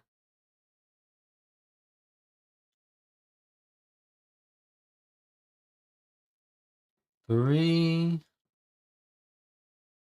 comes through this junction, comes into this junction, comes this and into here. No doubt about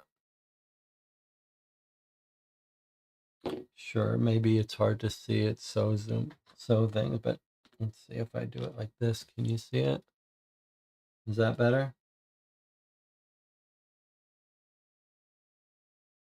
I mean, these aren't perfectly aligned, but you can see these things are basically going into, and then here's this one. This goes into this. Okay.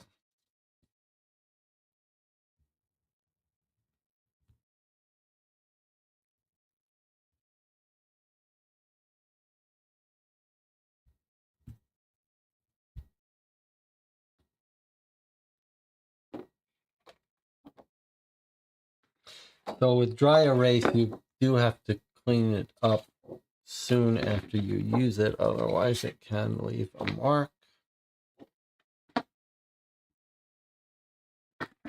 Okay, looks like we're done with those. But we've still got the issue of identifying the fingerprint. I am glad the board got used again, but now that I've done that, I'm going to actually fold up this board now that I've gone to all the trouble. All right. And then these guys can, we don't really need these again, do we? All right. Maybe we'll keep these guys out so we can assign them their guilt as they go.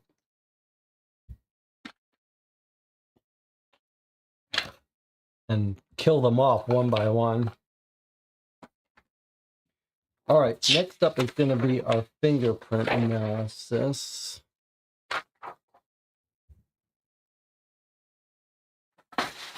Let's see. Pardon me while I just reorganize everything here. Type 3 with sabotage. Okay.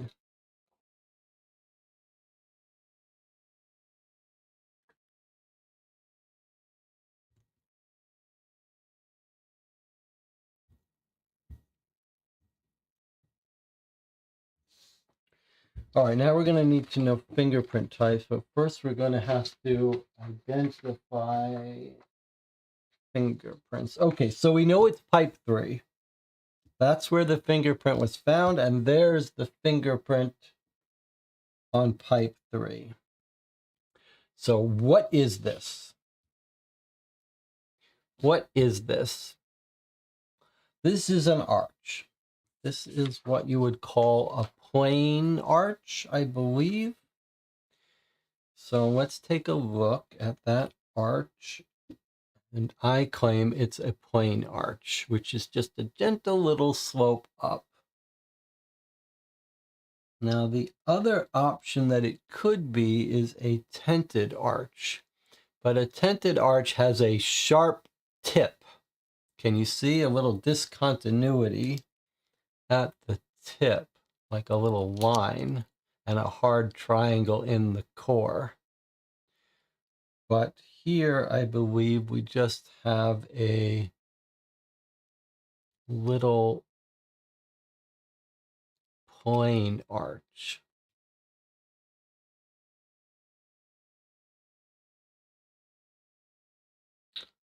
Although I'm not an expert, I don't think that's a tented arch. I think that's just a plain arch. Okay, so assuming it's a plain arch or a tented arch, let's see who our culprit could be. That's the print on 3. There's only one print on 3. We'll look at that again before we continue. So we don't have anyone's actual fingerprints. We're just going on type. So it's not a double loop. Not a radial loop, which is, remember, a very angled. One goes one way, one goes the other way. Not a double loop. We've got a plain arch, a whirl, like a circle. We've got a tented arch, and we've got a couple loops. All right, so it's either a tented arch or a plain arch. I claim it's a plain arch, which would give us Isadora Whelan. The other option, if it's a tented arch, would be Arlo Daniels.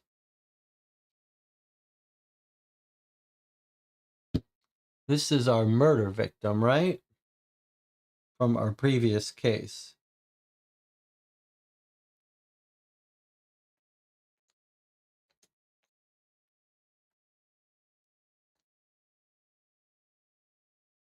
So I think that solves that.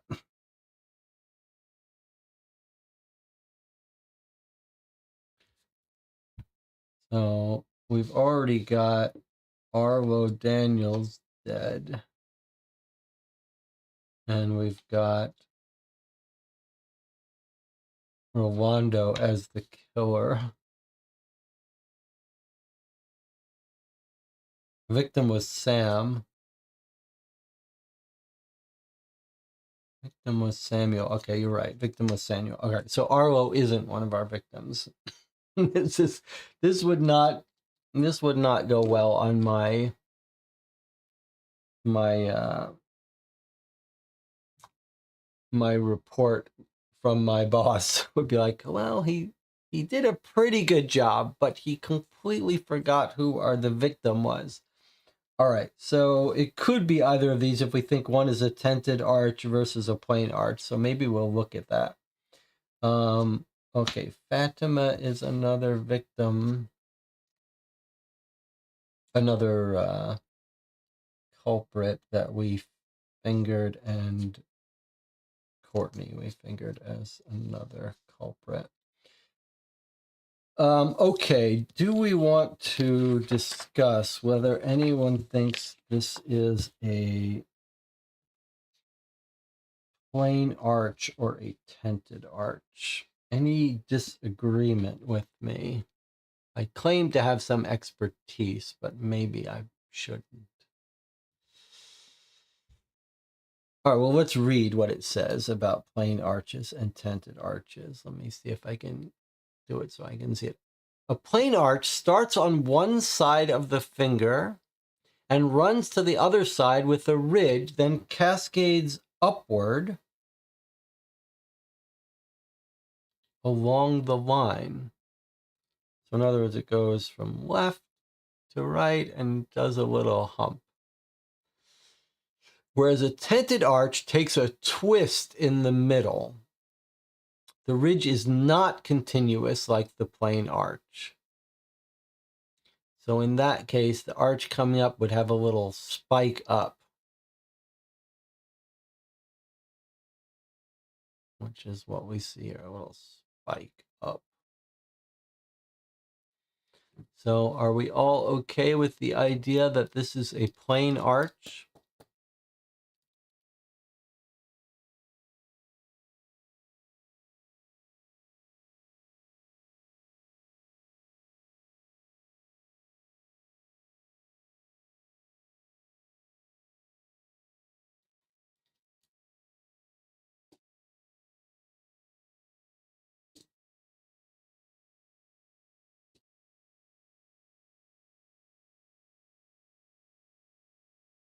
Any disagreement?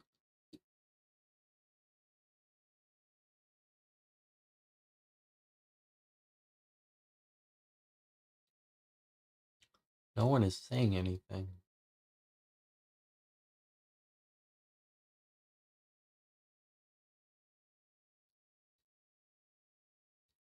Why is no one saying anything? No one wants to,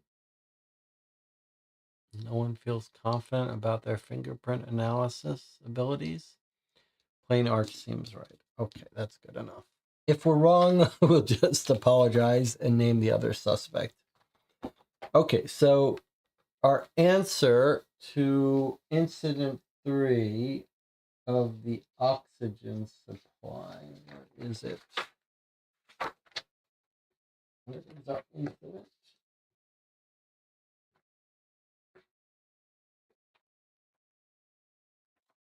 Those are our valves.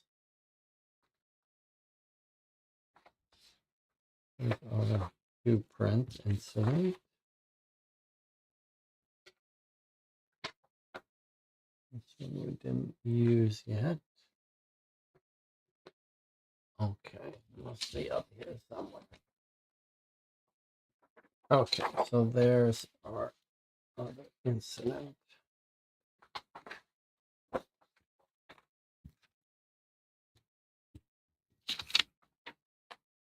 All right, so we claim pipe 3 was sabotaged and the fingerprint matches a plain arch, which gives us Specialist Whelan. Isadora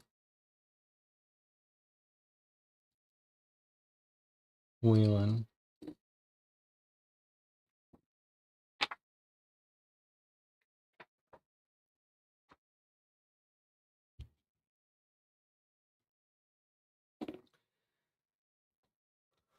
All right.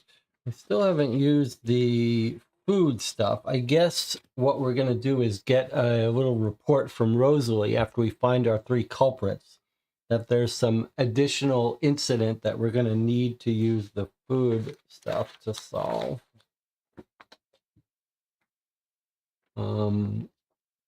However, we will do that after we solve this one. Why don't we take a break first before we give our answer here? I'll see you in 8 minutes.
We're back ready to accuse Isadora Whelan of being the oxygen tank saboteur. That puts 4 accused people out of 12 and 1 dead. Let's find out if we're right about Isadora. So Isadora is incident 1274.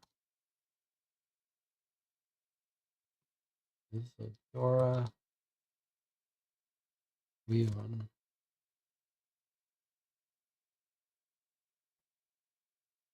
Let's hope we're right. Don't want to accuse someone falsely.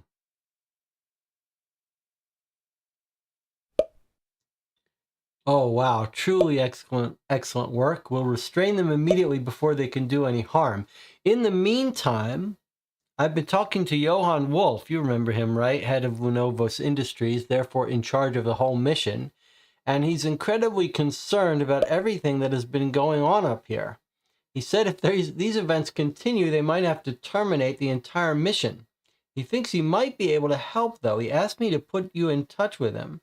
Here's a link to a video message he's recorded. As soon as you learn anything, please let me know what's going on. I'm so worried. This is Rosalie we're talking to. And it sounds like we were right about Isadora Whelan. And now the head of the whole company wants to talk to us on video chat. Okay.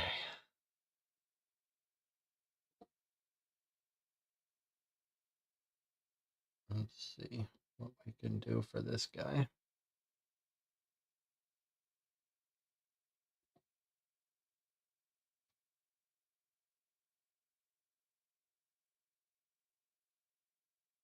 Incoming call, and he's got an email account. We still haven't opened up the web page for this company. You haven't needed to. All right, let's see. Hopefully you can hear it.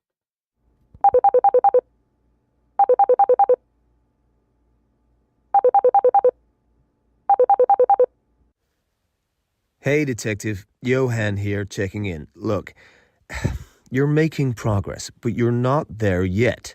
This whole mission is in jeopardy, and you and Commander Hardy need to sort it out. ASAP. I don't want to put pressure on you, but the whole of humankind's future rests on your shoulders. I do think I can help, though. You should speak to this doctor at Lunavos Mission Control. Her name is Dr. Serena Novaheim. Get in touch with her, mention my name, and I'm sure she can assist. I've uploaded her email with this video. Get to it.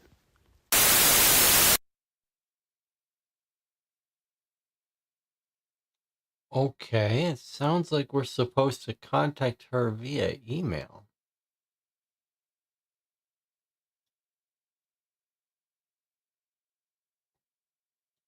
Copy this. Let me turn off the email until I make sure I can open it up properly.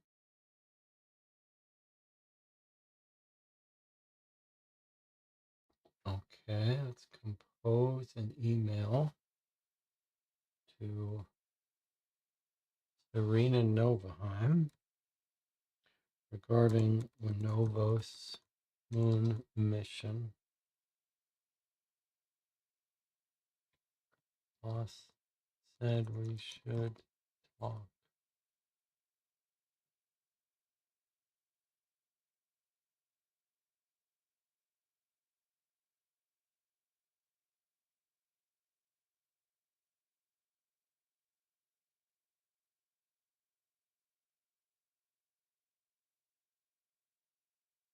Okay.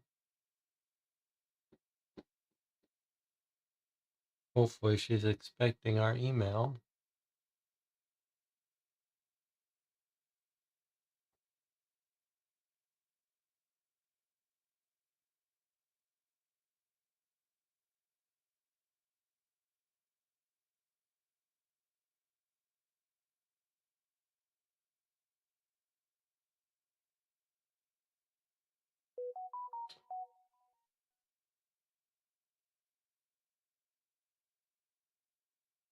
Detective, could you let me know who or what you're emailing about, please? Who gave you my email? Okay. She didn't like me just saying the boss did. What's his name again? Do we have to listen to it again just to get his name? She told us his name.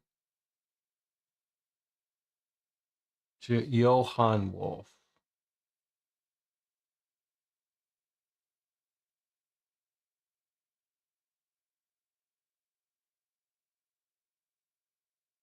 Did it copy?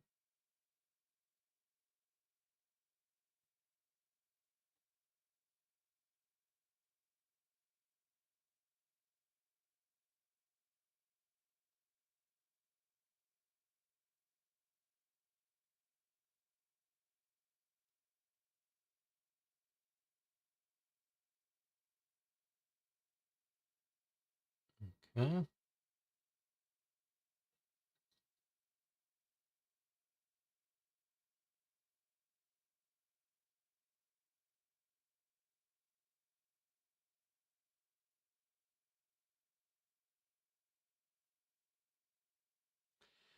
Hi, Detective. I'm so pleased you got in touch. Firstly, I should introduce myself. My name is Dr. Serena Novaheim, and I have been working on this mission to inhabit the moon for a long time now. I worked closely with the entire crew during their training and feel very passionately about this entire expedition. When Johan got in touch with me about the recent issues, I was incredibly worried and offered to do everything I could to help. I don't fully trust her yet. I have studied every possible illness, both physical and psychological, that could affect the crew members, and so I'm eager to find out more about their current symptoms and help to diagnose the problem. I have my own suspicions about what might be going on in the moon base, but I'm so pleased you're able to do some extra investigation for me. I've spoken to each of the astronauts that seem to have been affected and have statements about their symptoms here. I need you to interrogate these statements and then enter what you discover into my symptom selector so that I can make a diagnosis. Make sure you double check everything they say thoroughly. Quite often, patients can be unreliable. Thank you so much for your help. I'm drinking my space soda here.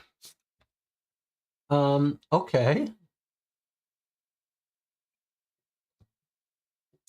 So we have the menus, and we have apparently their symptoms and a symptom selector. Let's see what the symptom selector looks like.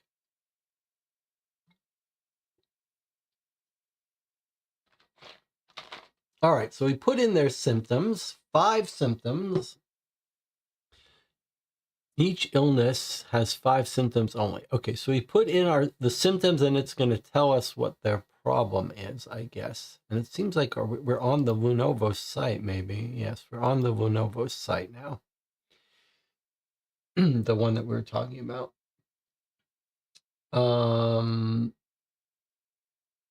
Where's our email? We're in the email on the website. That's a little annoying. Can I open this in a new tab? This is what you get when you use a mobile device. There's no right click. Okay, and we can read their statements here. All right, so we've got 3 people,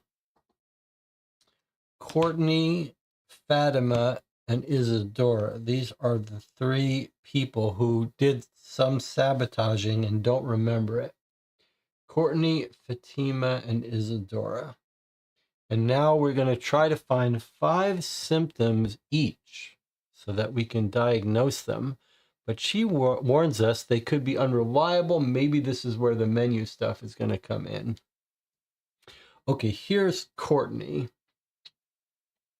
I'm not sure you'd call it a symptom, but it was quite odd that I dropped that bag of protein powder. It's very unlike me. Usually I have a perfect balance. One moment I had that bag in my hands, and the next I dropped it. I scarpered from the scene quickly because I know how precious people get about protein powder. Before I do that, I'd really like to have this up on 2 tabs so that I can... Okay. So what I want is I want to remind myself of the items here. Muscle pain, constipation, dry mouth, loss of smell, headaches, memory loss, numbness, loss of taste, nausea, confusion, fever, hearing loss, shortness of breath, exhaustion, vision, dizziness, diarrhea. Okay.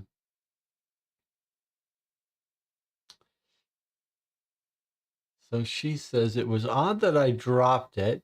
Normally I have perfect balance. Have you had any other symptoms on the list? We ask her. Well, I fell over and hit my head on a rock, so I did have a headache for the rest of that day. That doesn't seem like it's related. That doesn't seem like a symptom of a disease, though. I just lost my balance. Anything else to tell me? No, nothing else, I don't think. I did speak to Dr. Boggy about the falling over. She said to let her know if the vertigo got worse.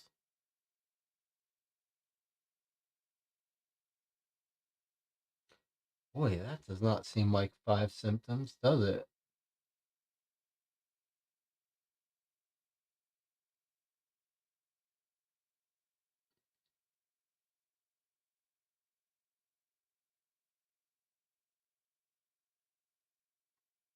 Now she's claiming not to have forgotten it.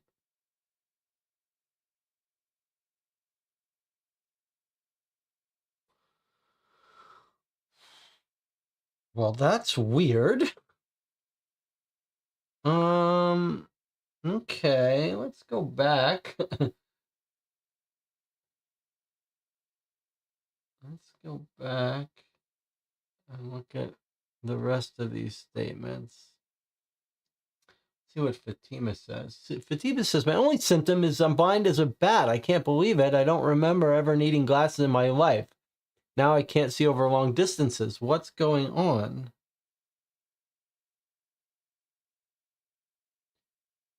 So she's having vision problems. She's having vision problem. Let's bring up Fatima. One of them needed glasses for long range stuff. Is it?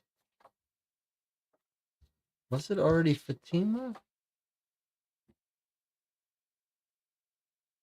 Let's see. Let me get our people here. Fatima, Courtney, and Isadora. There's Isadora.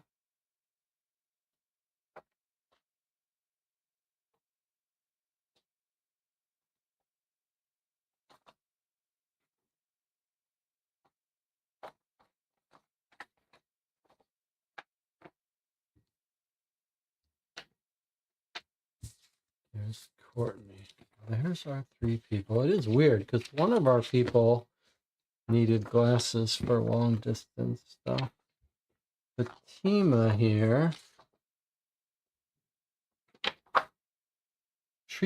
Fatima already had unable to read or see over long distances without glasses.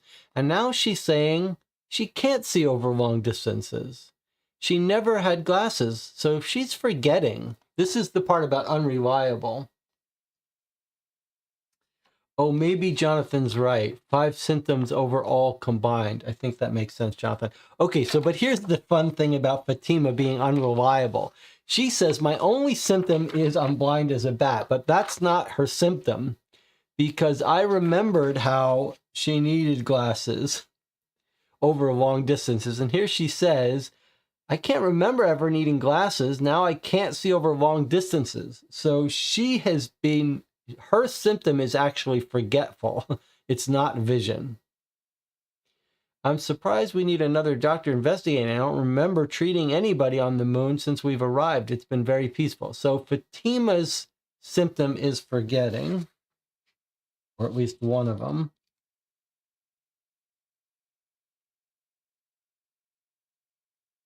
And it doesn't sound like anything else. Now, our first girl, now Jonathan is right, probably not 5. We just need at least 1 from Courtney. Okay, so she says she dropped the powder. It's unlike me. I usually have perfect balance. Now let's look up Courtney again. She's capable of dealing with high pressure. Soy allergy, nothing else special here. Says, I had the bag in my hands, the next I dropped it. She leaves the scene. How precious people get about protein powder. And then she said, I fell over and hit my head. So I did have a headache. I lost my balance. So she's got vertigo, I guess. Vertigo, balance issues. All right, now let's look up Isadora. What are your main symptoms? She says, I don't think I had any symptoms. I haven't felt ill at all. I had a dry mouth when I woke up. That was a bit odd. That is one of our symptoms available is dry mouth, but we're looking for 3 more. She had dry mouth. That was odd. I mentioned it to Dr. Boggy. She hasn't spoken to me about it since. Anything else? No. Anything else to tell me? I was very impressed that detective found my fingerprints. I don't know why I did it. I'm a little perplexed myself. So forgetful again, memory problems. I must have mistaken it for a different valve, you know? One that wouldn't cut off oxygen to parts of the base. I don't know what came over me. I must have just gotten confused about which of the valves to turn. Okay, so she's also confused. And then we have Rolando, the first guy who killed the other one. What are his symptoms? I can't believe I killed Samuel. I'm so sorry. I still can't think straight, he says. I keep repeating what happened over and over. I have no idea what really took place. I keep jumping back to the moment that I found myself standing over his body in the biochem lab. I was so bewildered. I thought I was protecting us all from an intruder. It was like there was this deep fog over me the whole time. So he's got fog, confusion, paranoia.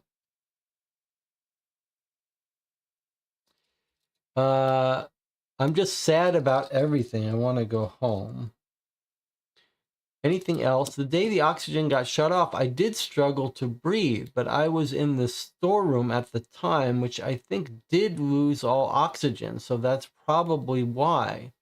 I didn't hear the oxygen alarm go off. It must have failed that day. Okay, so he's also got hearing problems.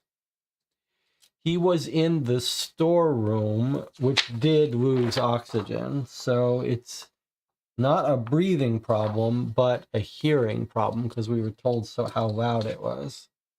All right, now let's go to the symptom selector.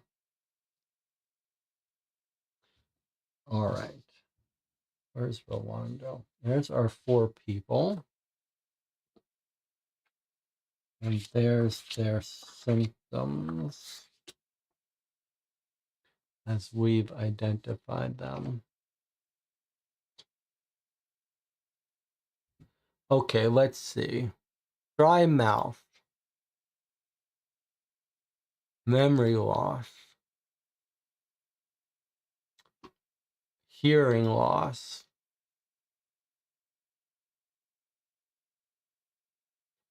confusion, and vertigo, which you would call dizziness.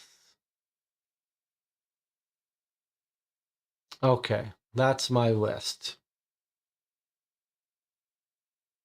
So the false ones were headache, because this person fell and hit their head.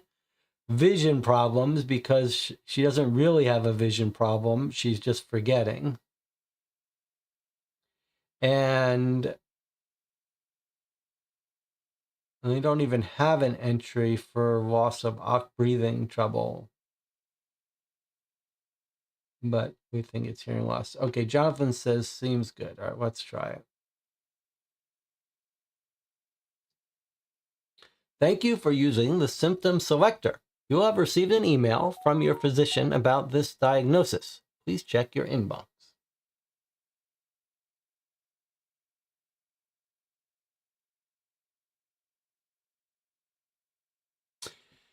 Detective, this diagnosis confirms our worst possible fears. The base seems stricken with moon madness,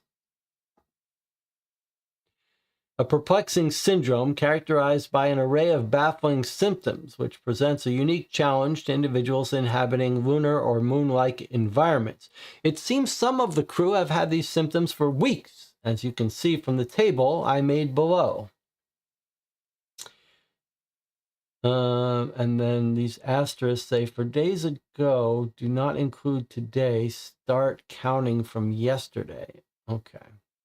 I've done some further research into moon madness, and it seems like it isn't contagious, so they must have all contracted it on the same day.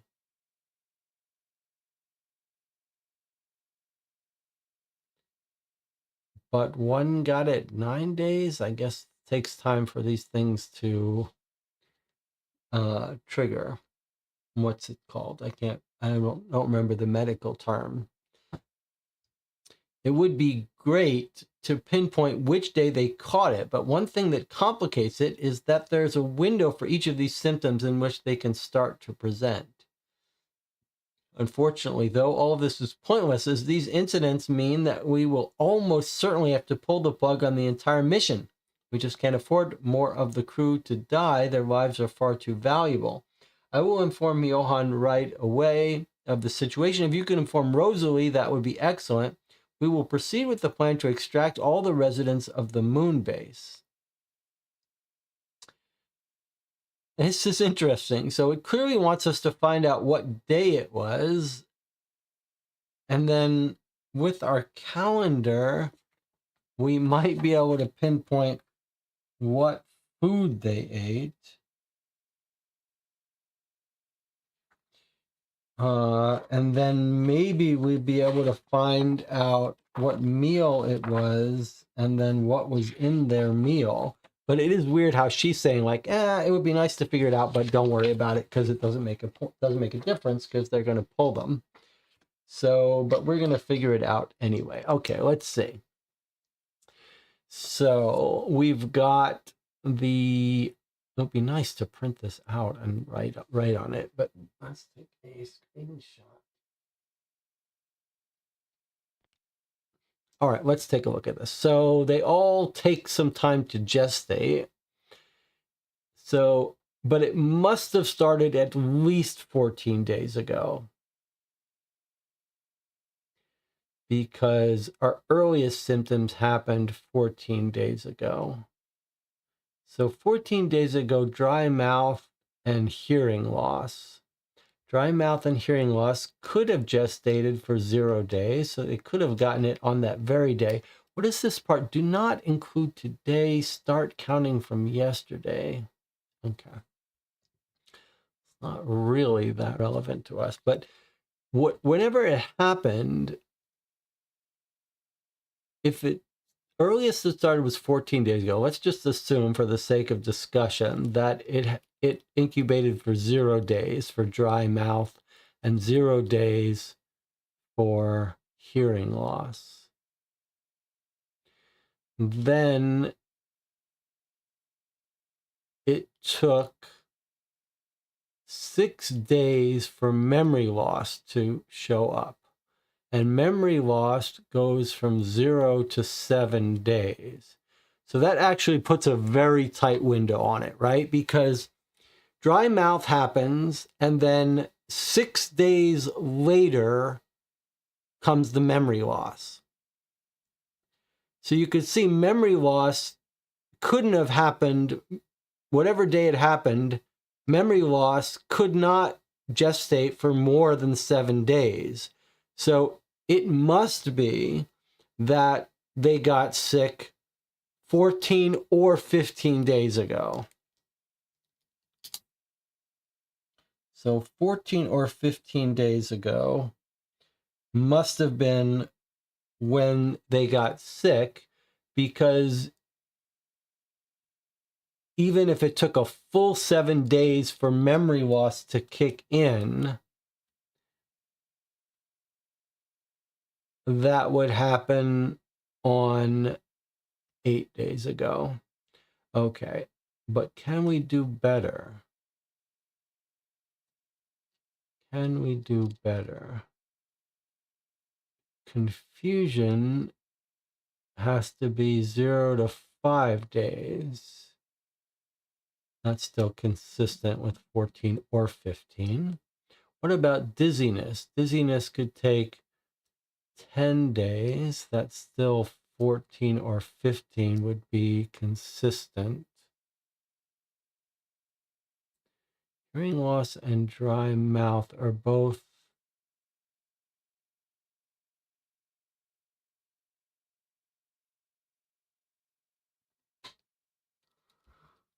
so if we say it happened 15 days ago, let's see, if we say it happened 14 days ago, then we say dry mouth triggered right away, hearing loss triggered right away. They can all trigger right away. And then 6 days later, which is 8 days ago,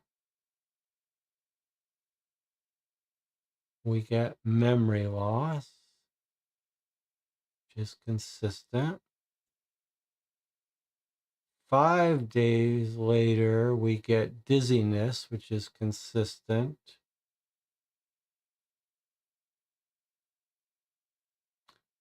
3 days later, we get confusion, which is consistent.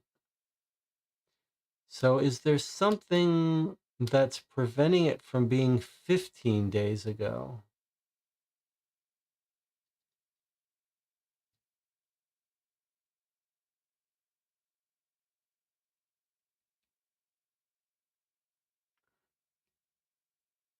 If she woke up with dry mouth It must have been the day before, so 15 days ago.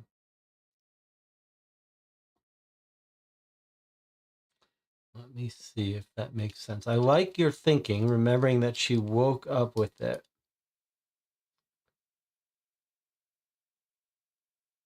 I'm just trying to think, though.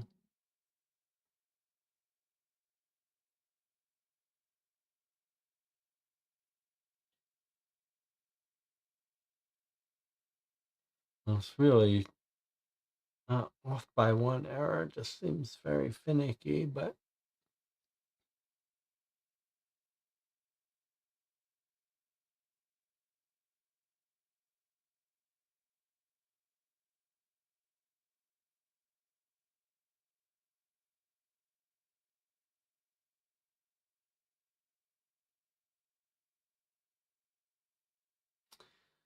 um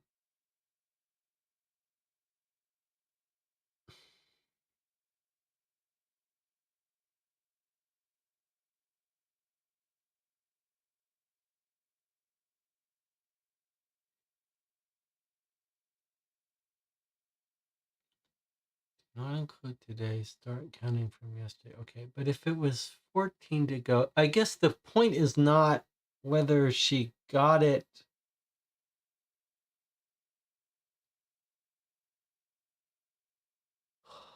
The point is not whether she got it when she woke up. The question is, could dry mouth and hearing loss have incubated for a day rather than be on 0 day? And you're saying it must have been because she woke up with it.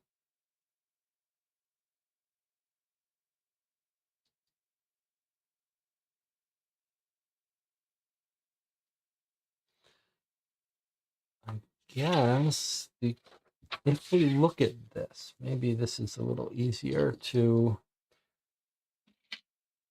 do. So I wish I knew whether today was definitively day 85 or if this is day 85.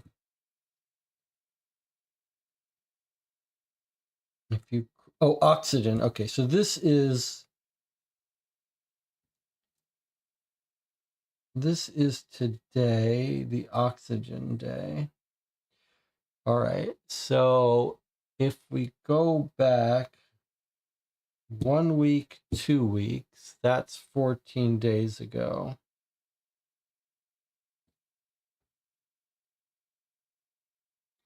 So I'm claiming it could have been, symptoms could have started here or here.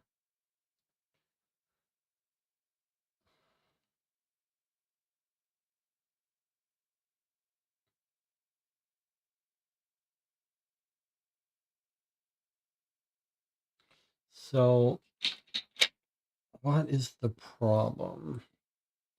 Okay, so let's do it this way. If they got sick, if the dry mouth happened 14 days ago, let's do it this way, or the hearing loss 14 days ago,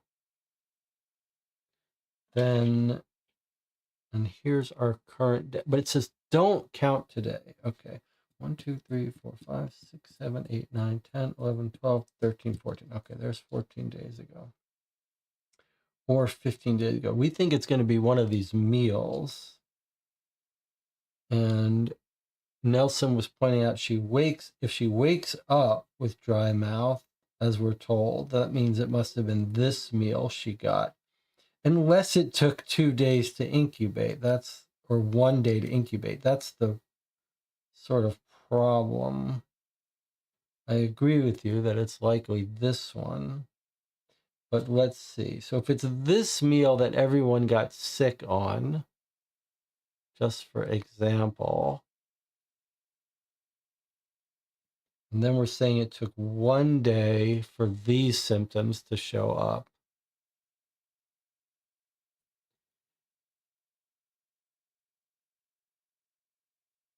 Fatima had memory loss 8 days ago. 1, 2, 3, 4, 5, 6, 7, 8.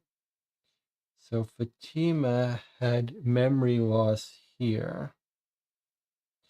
1, 2, 3, 4, 5, 6, 7. That would be consistent with this day, but it would also be consistent with this day.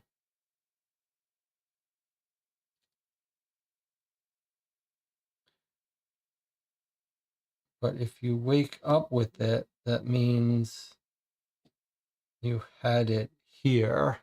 And we know this person could not possibly have eaten something here because that's 8 days, which is too far from memory loss. So it must have been this day.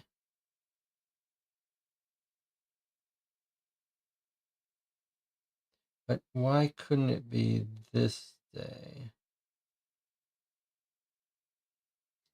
Because if it was this day and she woke up with it,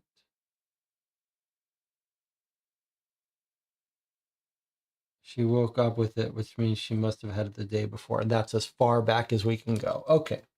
So day 70 meal plan D is what made them sick. I think that's right.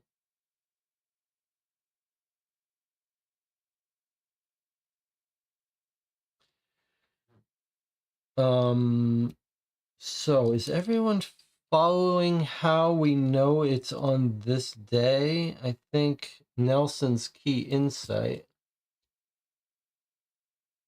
There was up to 6 days before that. Yes, but that's why we can, yes.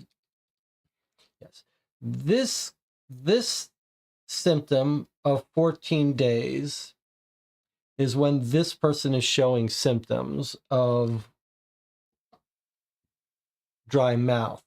So you could say, based on this person's symptoms 14 days ago, it could have happened all the way back, dry mouth, 1, 2, 3, 4, 5, 6. It could have, this blue person with dry mouth could have actually got infected all the way back here. The reason that that's not possible as a solution, though, is they all got sick at the same time.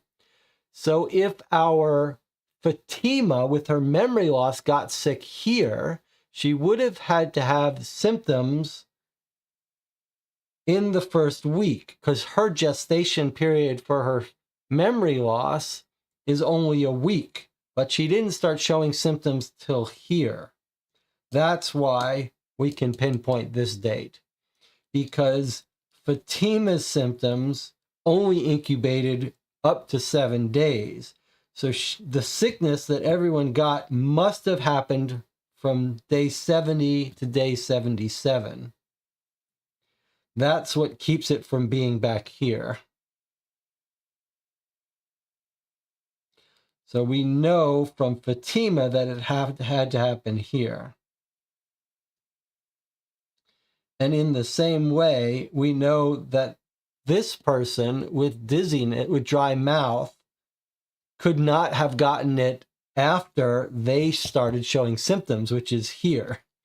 So really the only options are here and here. And the reason we're able to say it was here and not here is because the dry mouth showed up in the morning when they woke up. So that gave us here. Are we off by 1? To start counting from yesterday, meaning day 85 is 1. Well, that's the one part that's a little confusing to me, but it says change oxygen filters. That's when they were all in the oxygen place, which I believe is today.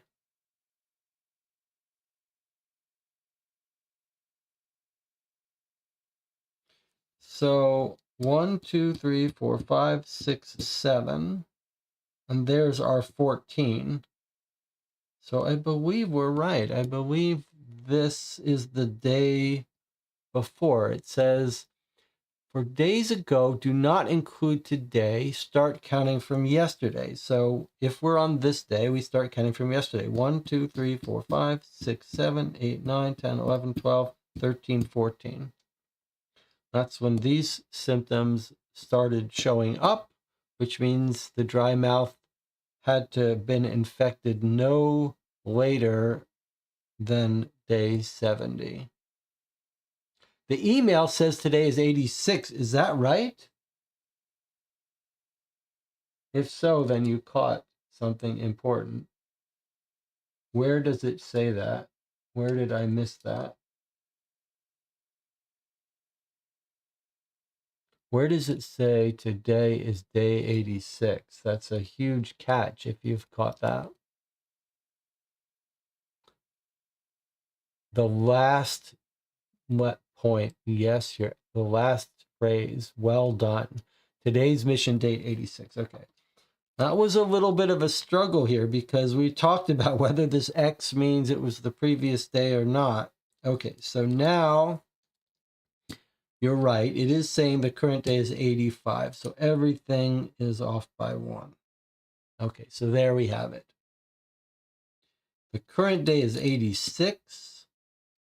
We've got symptoms 14 days ago. Our earliest symptom is here, dry mouth in the morning, which means if it's something they ate, it would have happened on day 71, which is meal plan 8 and aliens night. Is everyone following why the only possible day is day 71, or should I go over it again? Here's our today.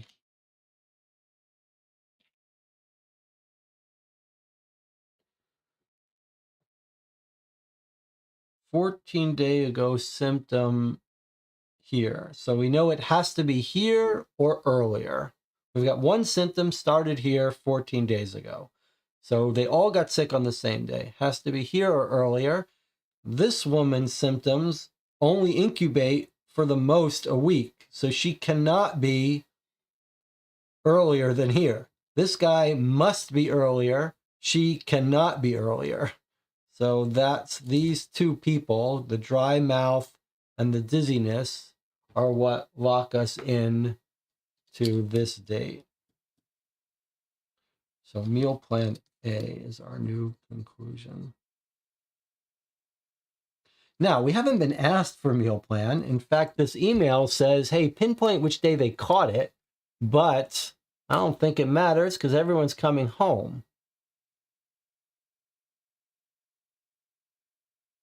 Tell Rosalie, that would be excellent. All right, so Rosalie, we're supposed to tell her what day, and we're now saying it's day 71 that they all caught it. It's a little subtle part about what day it is, but I like it. Okay, day 71, meal plan A. But now before we tell her it happened on day 71, I wonder if we can't investigate for ourselves our theory that they were all poisoned on day 71 on meal plan A. So before we tell our boss about what we think got them sick, made them crazy, let's look at meal plan A. Chicken pie, roast cauliflower curry, and peanut stir fry. I mean, their allergies didn't get them. We know they can all eat one of these. So I guess what I'd be looking for is not something that triggered their allergy, but some common ingredient that might have been in all three dishes that might have been poisoned. So flour is not in all. Butter is not in all. Carrots is not in all. Potatoes, no. Stock, no. Powdered milk, no.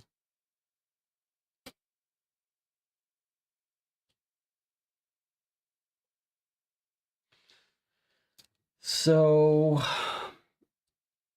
yeah, yeah, I don't know what we'd be looking for. I mean, their game is going to give us some guidance. I just thought maybe could we be clever and outthink it ahead of time?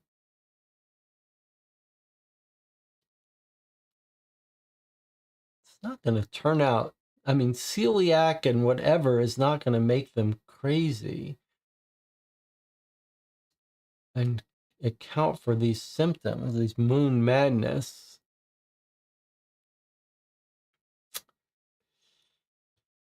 Can anyone guess at how this is going to work? I mean,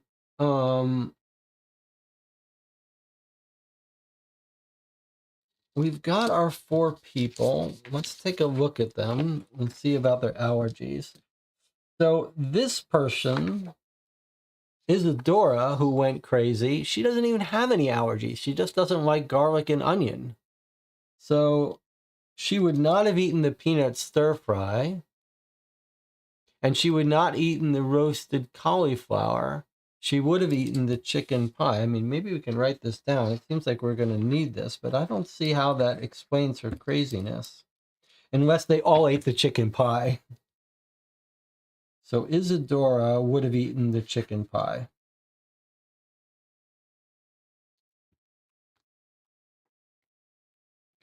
Now, what about our doctor who went a bit crazy? She's got a tree nut allergy and a peanut allergy. So she's not going to be eating cashew nuts, and she's not going to be eating peanuts. She's also going to be having the chicken pie.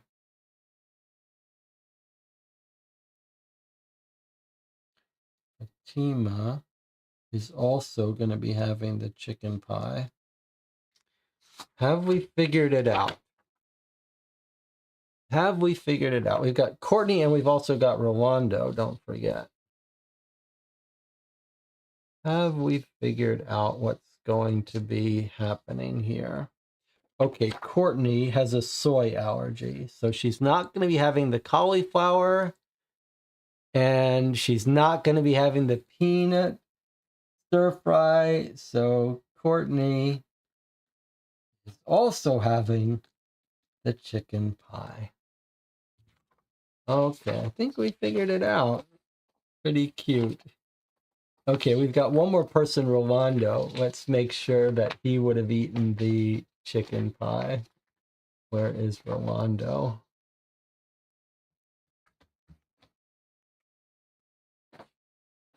Yeah, I think we figured it out. Is Rolando our... Yes, okay. Rolando has a tomato allergy. Rolando has a tomato allergy. Is someone a vegan? Did I miss that?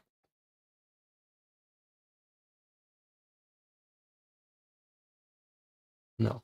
Rolando has tomato allergy.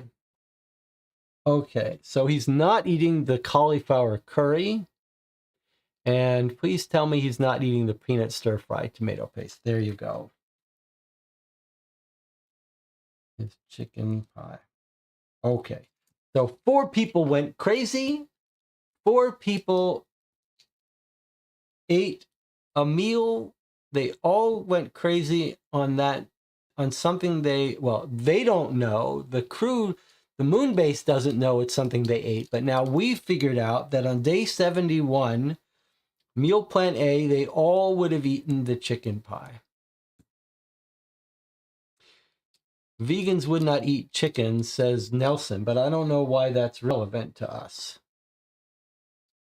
What we're going to find is that these 4 ate the chicken, but the others, if we checked out their food, we're going to find that none of them would have eaten the chicken pie.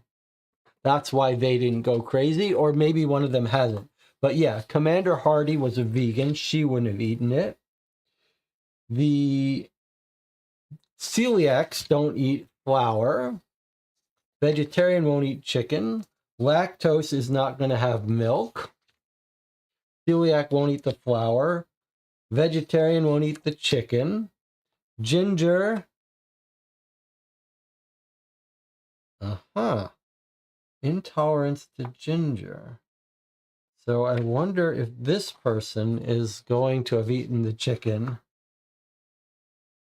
That's interesting. So she doesn't eat ginger. She wouldn't have had the curry, but she could have had the peanut stir fry, or she could have had the chicken pie. So maybe she just didn't. What about this is vegan? Okay, so the only person who could have also had the chicken pie seems to be Rana. There doesn't seem to be any ginger in here.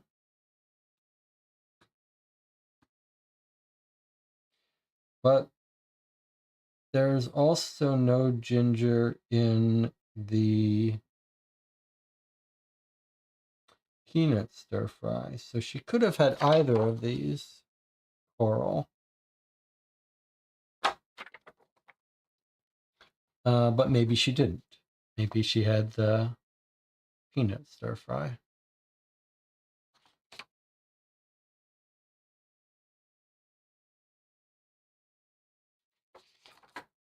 Okay, but that's it. Whoever ate the chicken pie on that day went crazy. So let's contact them. Let's tell them the day and we'll tell them our theory.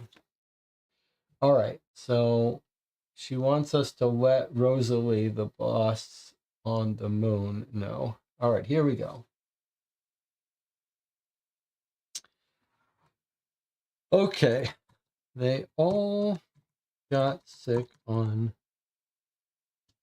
day 71. I think it was the chicken pie.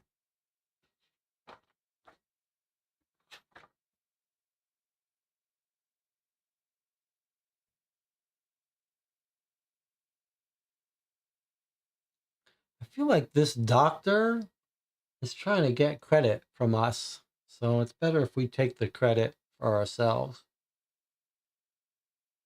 It's not chicken, says DJ. It's the lesser crested, greater breasted grebe.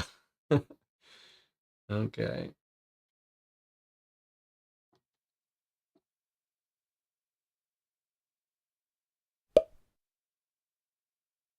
I think once we've watched that video from Johan, we should do whatever he says. Let me know when you found anything out.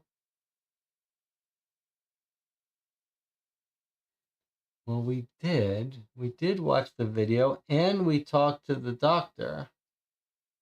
So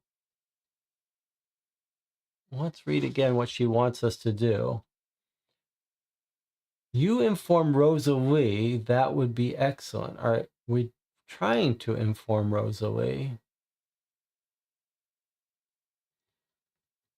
Do you think we need to tell her more specifically? Dr. Novaheim told us to tell you. I mean, I think I tried to tell her the whole answer to their whole problems. She's not listening to me. All right. Said to tell you what day they all got sick. I think it was day 71.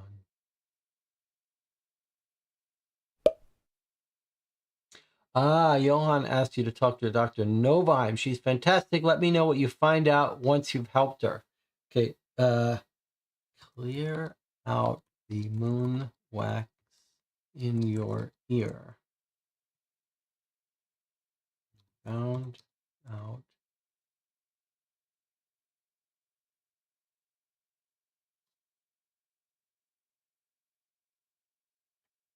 the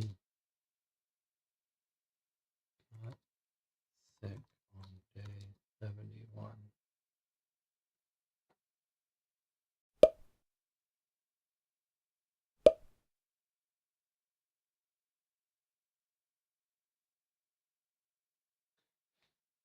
We found, let's take it slowly. We found out something.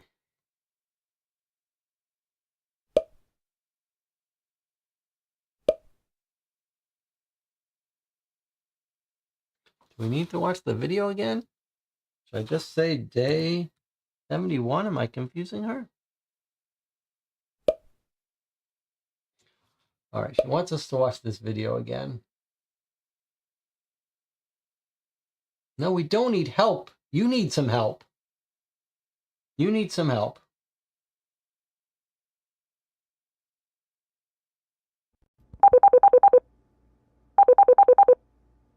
Oh, Moon Madness. You think that's it? We just got to tell her they got sick from Moon Madness? Okay.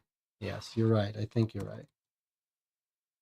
That was the official diagnosis, Moon Madness.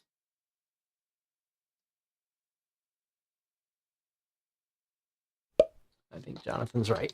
The doctor said it was what? I've never even heard of Moon Madness. Surely that can't be real. Look, I know she's a doctor, but I'm sure there's a much simpler explanation for what has happened. Let's work this out. I assume the doctor gave you some more details about the illness itself. Let's work out when it could have started. Only Rolando, Isadora, Courtney, and Fatima have got the sickness. I'm going to hazard a theory they all caught it on the same day. Let me know the day. Yes, day 71, dummy. All right, let's be nice.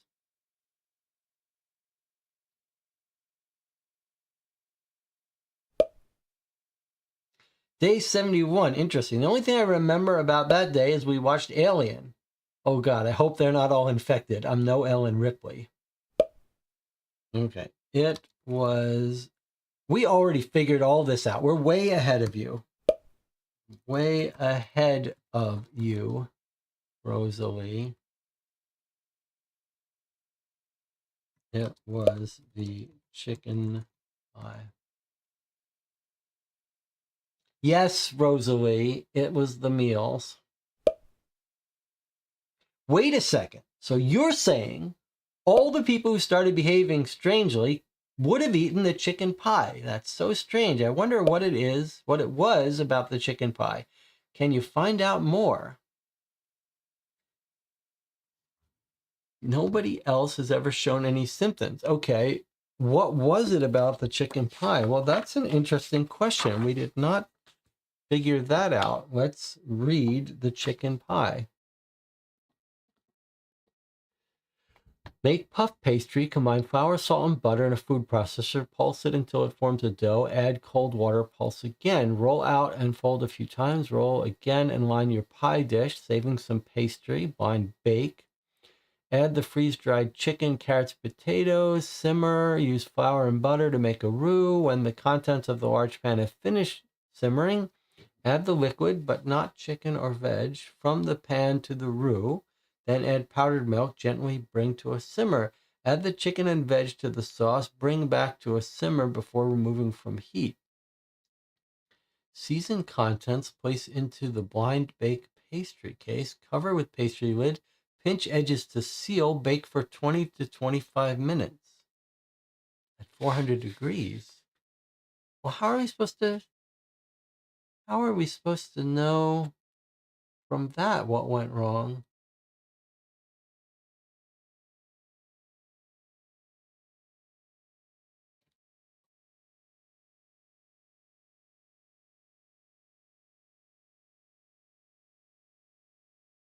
Huh. Eliminate the ingredients in the other recipes. That's a good guess. So was there any flour in these? No. So it could have been the flour. Was there any butter in these? Does it say add a little bit of butter that isn't even in the recipe? No. So couldn't it have been butter? And couldn't it have been the chicken? And there's no potatoes in anything else? Do you think, or is what you're saying that the other recipes on other days, like this has potatoes, so it couldn't have been the potatoes? That's a pretty good guess. So what is in chicken pie that isn't in any other ingredient on any other day? Okay, so it's not the, okay, that's clever. Okay, it's not the chicken, and it's not the flour. This is a little bit of a guess too, because people could have gotten sick here, but we're gonna assume that other people would have eaten some of this stuff. Okay, it's not the flour, it's not the chicken, it's surely not butter. There's gonna be butter and other stuff, no doubt. There's butter. Okay, what about carrots?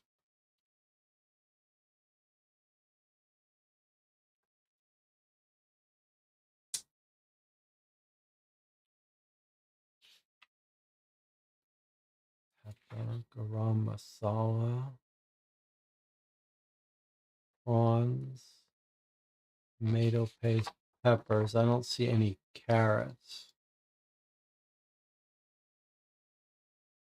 Let's double check. We know we've seen potatoes. How about stock?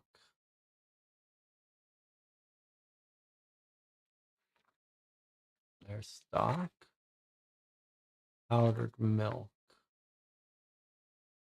Powdered milk would be a good candidate for that thing that got spilled, looking like powdered milk. So that might be something to be suspicious of. Powdered milk or carrots? Do we see any of those in anything else? Powdered milk. Okay, so it is the carrots. Good catch. No, it's the carrots. Carrots are not used in any other dish that would make anyone sick. Yeah, I think that's going to be it. That's clever. That's cute. Okay. Wonder what it was about the chicken pie. We think it was the carrots.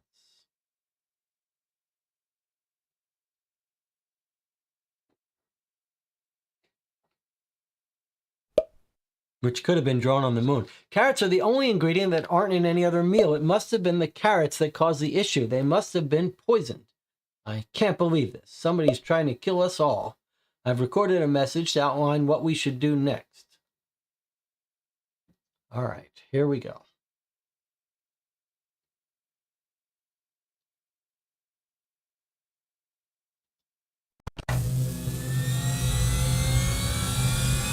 All right, Rosalie, what have you figured out?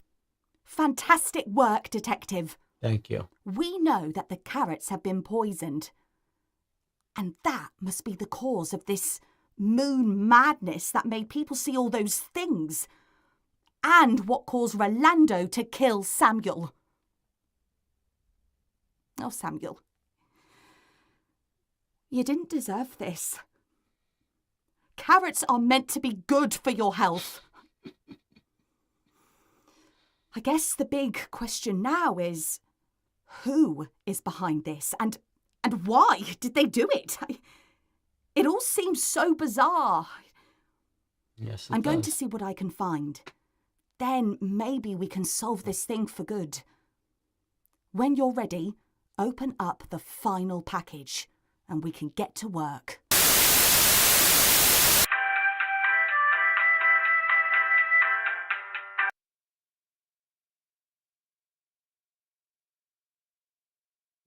You managed to detect that the strange incidents were caused by members of the crew because they had all been poisoned by the carrots in the chicken pie. Who could be behind the poisoning? Once you're ready, open up the next part of the mission and hopefully we can find out.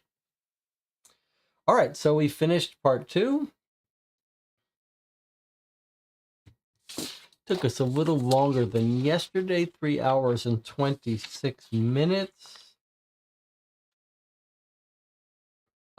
Still on the short side for what we expected. And so we had 3 fairly straightforward separate little puzzles, and then we had a little online component afterwards. Let's take, should we take a break? I think we can wrap this up. Normally we would talk about a game for 10 or 15 minutes, but because we're going to continue playing it tomorrow evening, I don't think we need to talk too much. I will say that this is a leaving aside the question of value for money and how easy it is, this is a very smooth, slick, little polished experience. And it is very well done.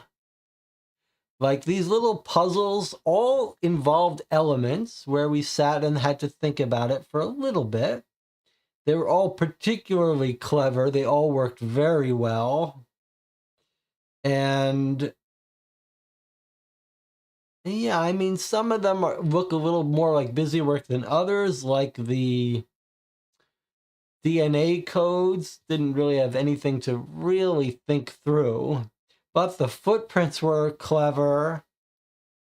And this whole food day of the week, ruling out things, pretty cute. And the tracing the paths of the pipes, again, not particularly difficult, but as far as these kinds of things go, about as enjoyable and fun, and with some nice little narrative messages in between. I can't say I have any complaints here other than possibly difficulty and cost. Cost is going to be the real hard obstacle to get over. The bitter pill to swallow is that each of these sessions is a $30 plus session.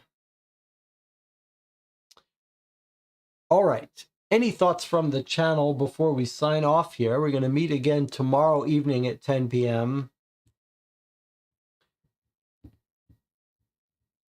I like the humor in these cases. In fact, it's almost worth it for me. This quality of the video acting and humor is quite enjoyable. And the chat is done well enough. I mean, we're making fun of her, but actually she responds pretty well.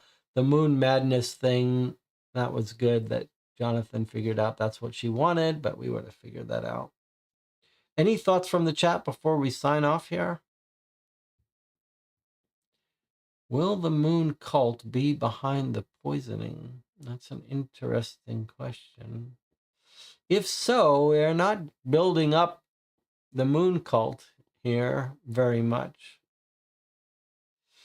We also didn't explore this Lunovos website yet about our history. There's Johan. Maybe if we read this, we'll learn a little bit more. Moon, not money. Well, we'll read this tomorrow before we end this game, but there are a couple more pages here that could give us clues. We'll see if the... Johan himself seems a little bit suspicious, to be honest. But we'll go investigate that website unless the game directs us to do it as part of the game. To know what poison does this to people. Is it PCP? It doesn't, I don't know any poison that would create these symptoms of biting through wires and sabotaging people. All right, we're going to end it here. A pleasure as always. I am having fun with this, and I am curious to hear how the story ends, although it's not a super motivating story. I mean, poison carrots, that's not like an arch villain type of story, but it is fun talking to Rosalie, talking to the boss, and it was fun figuring out what did it. Okay, poison carrots, put that on your list of methods of committing murder in the future to consider, along with the grebes and the trained birds. I'll see you tomorrow night.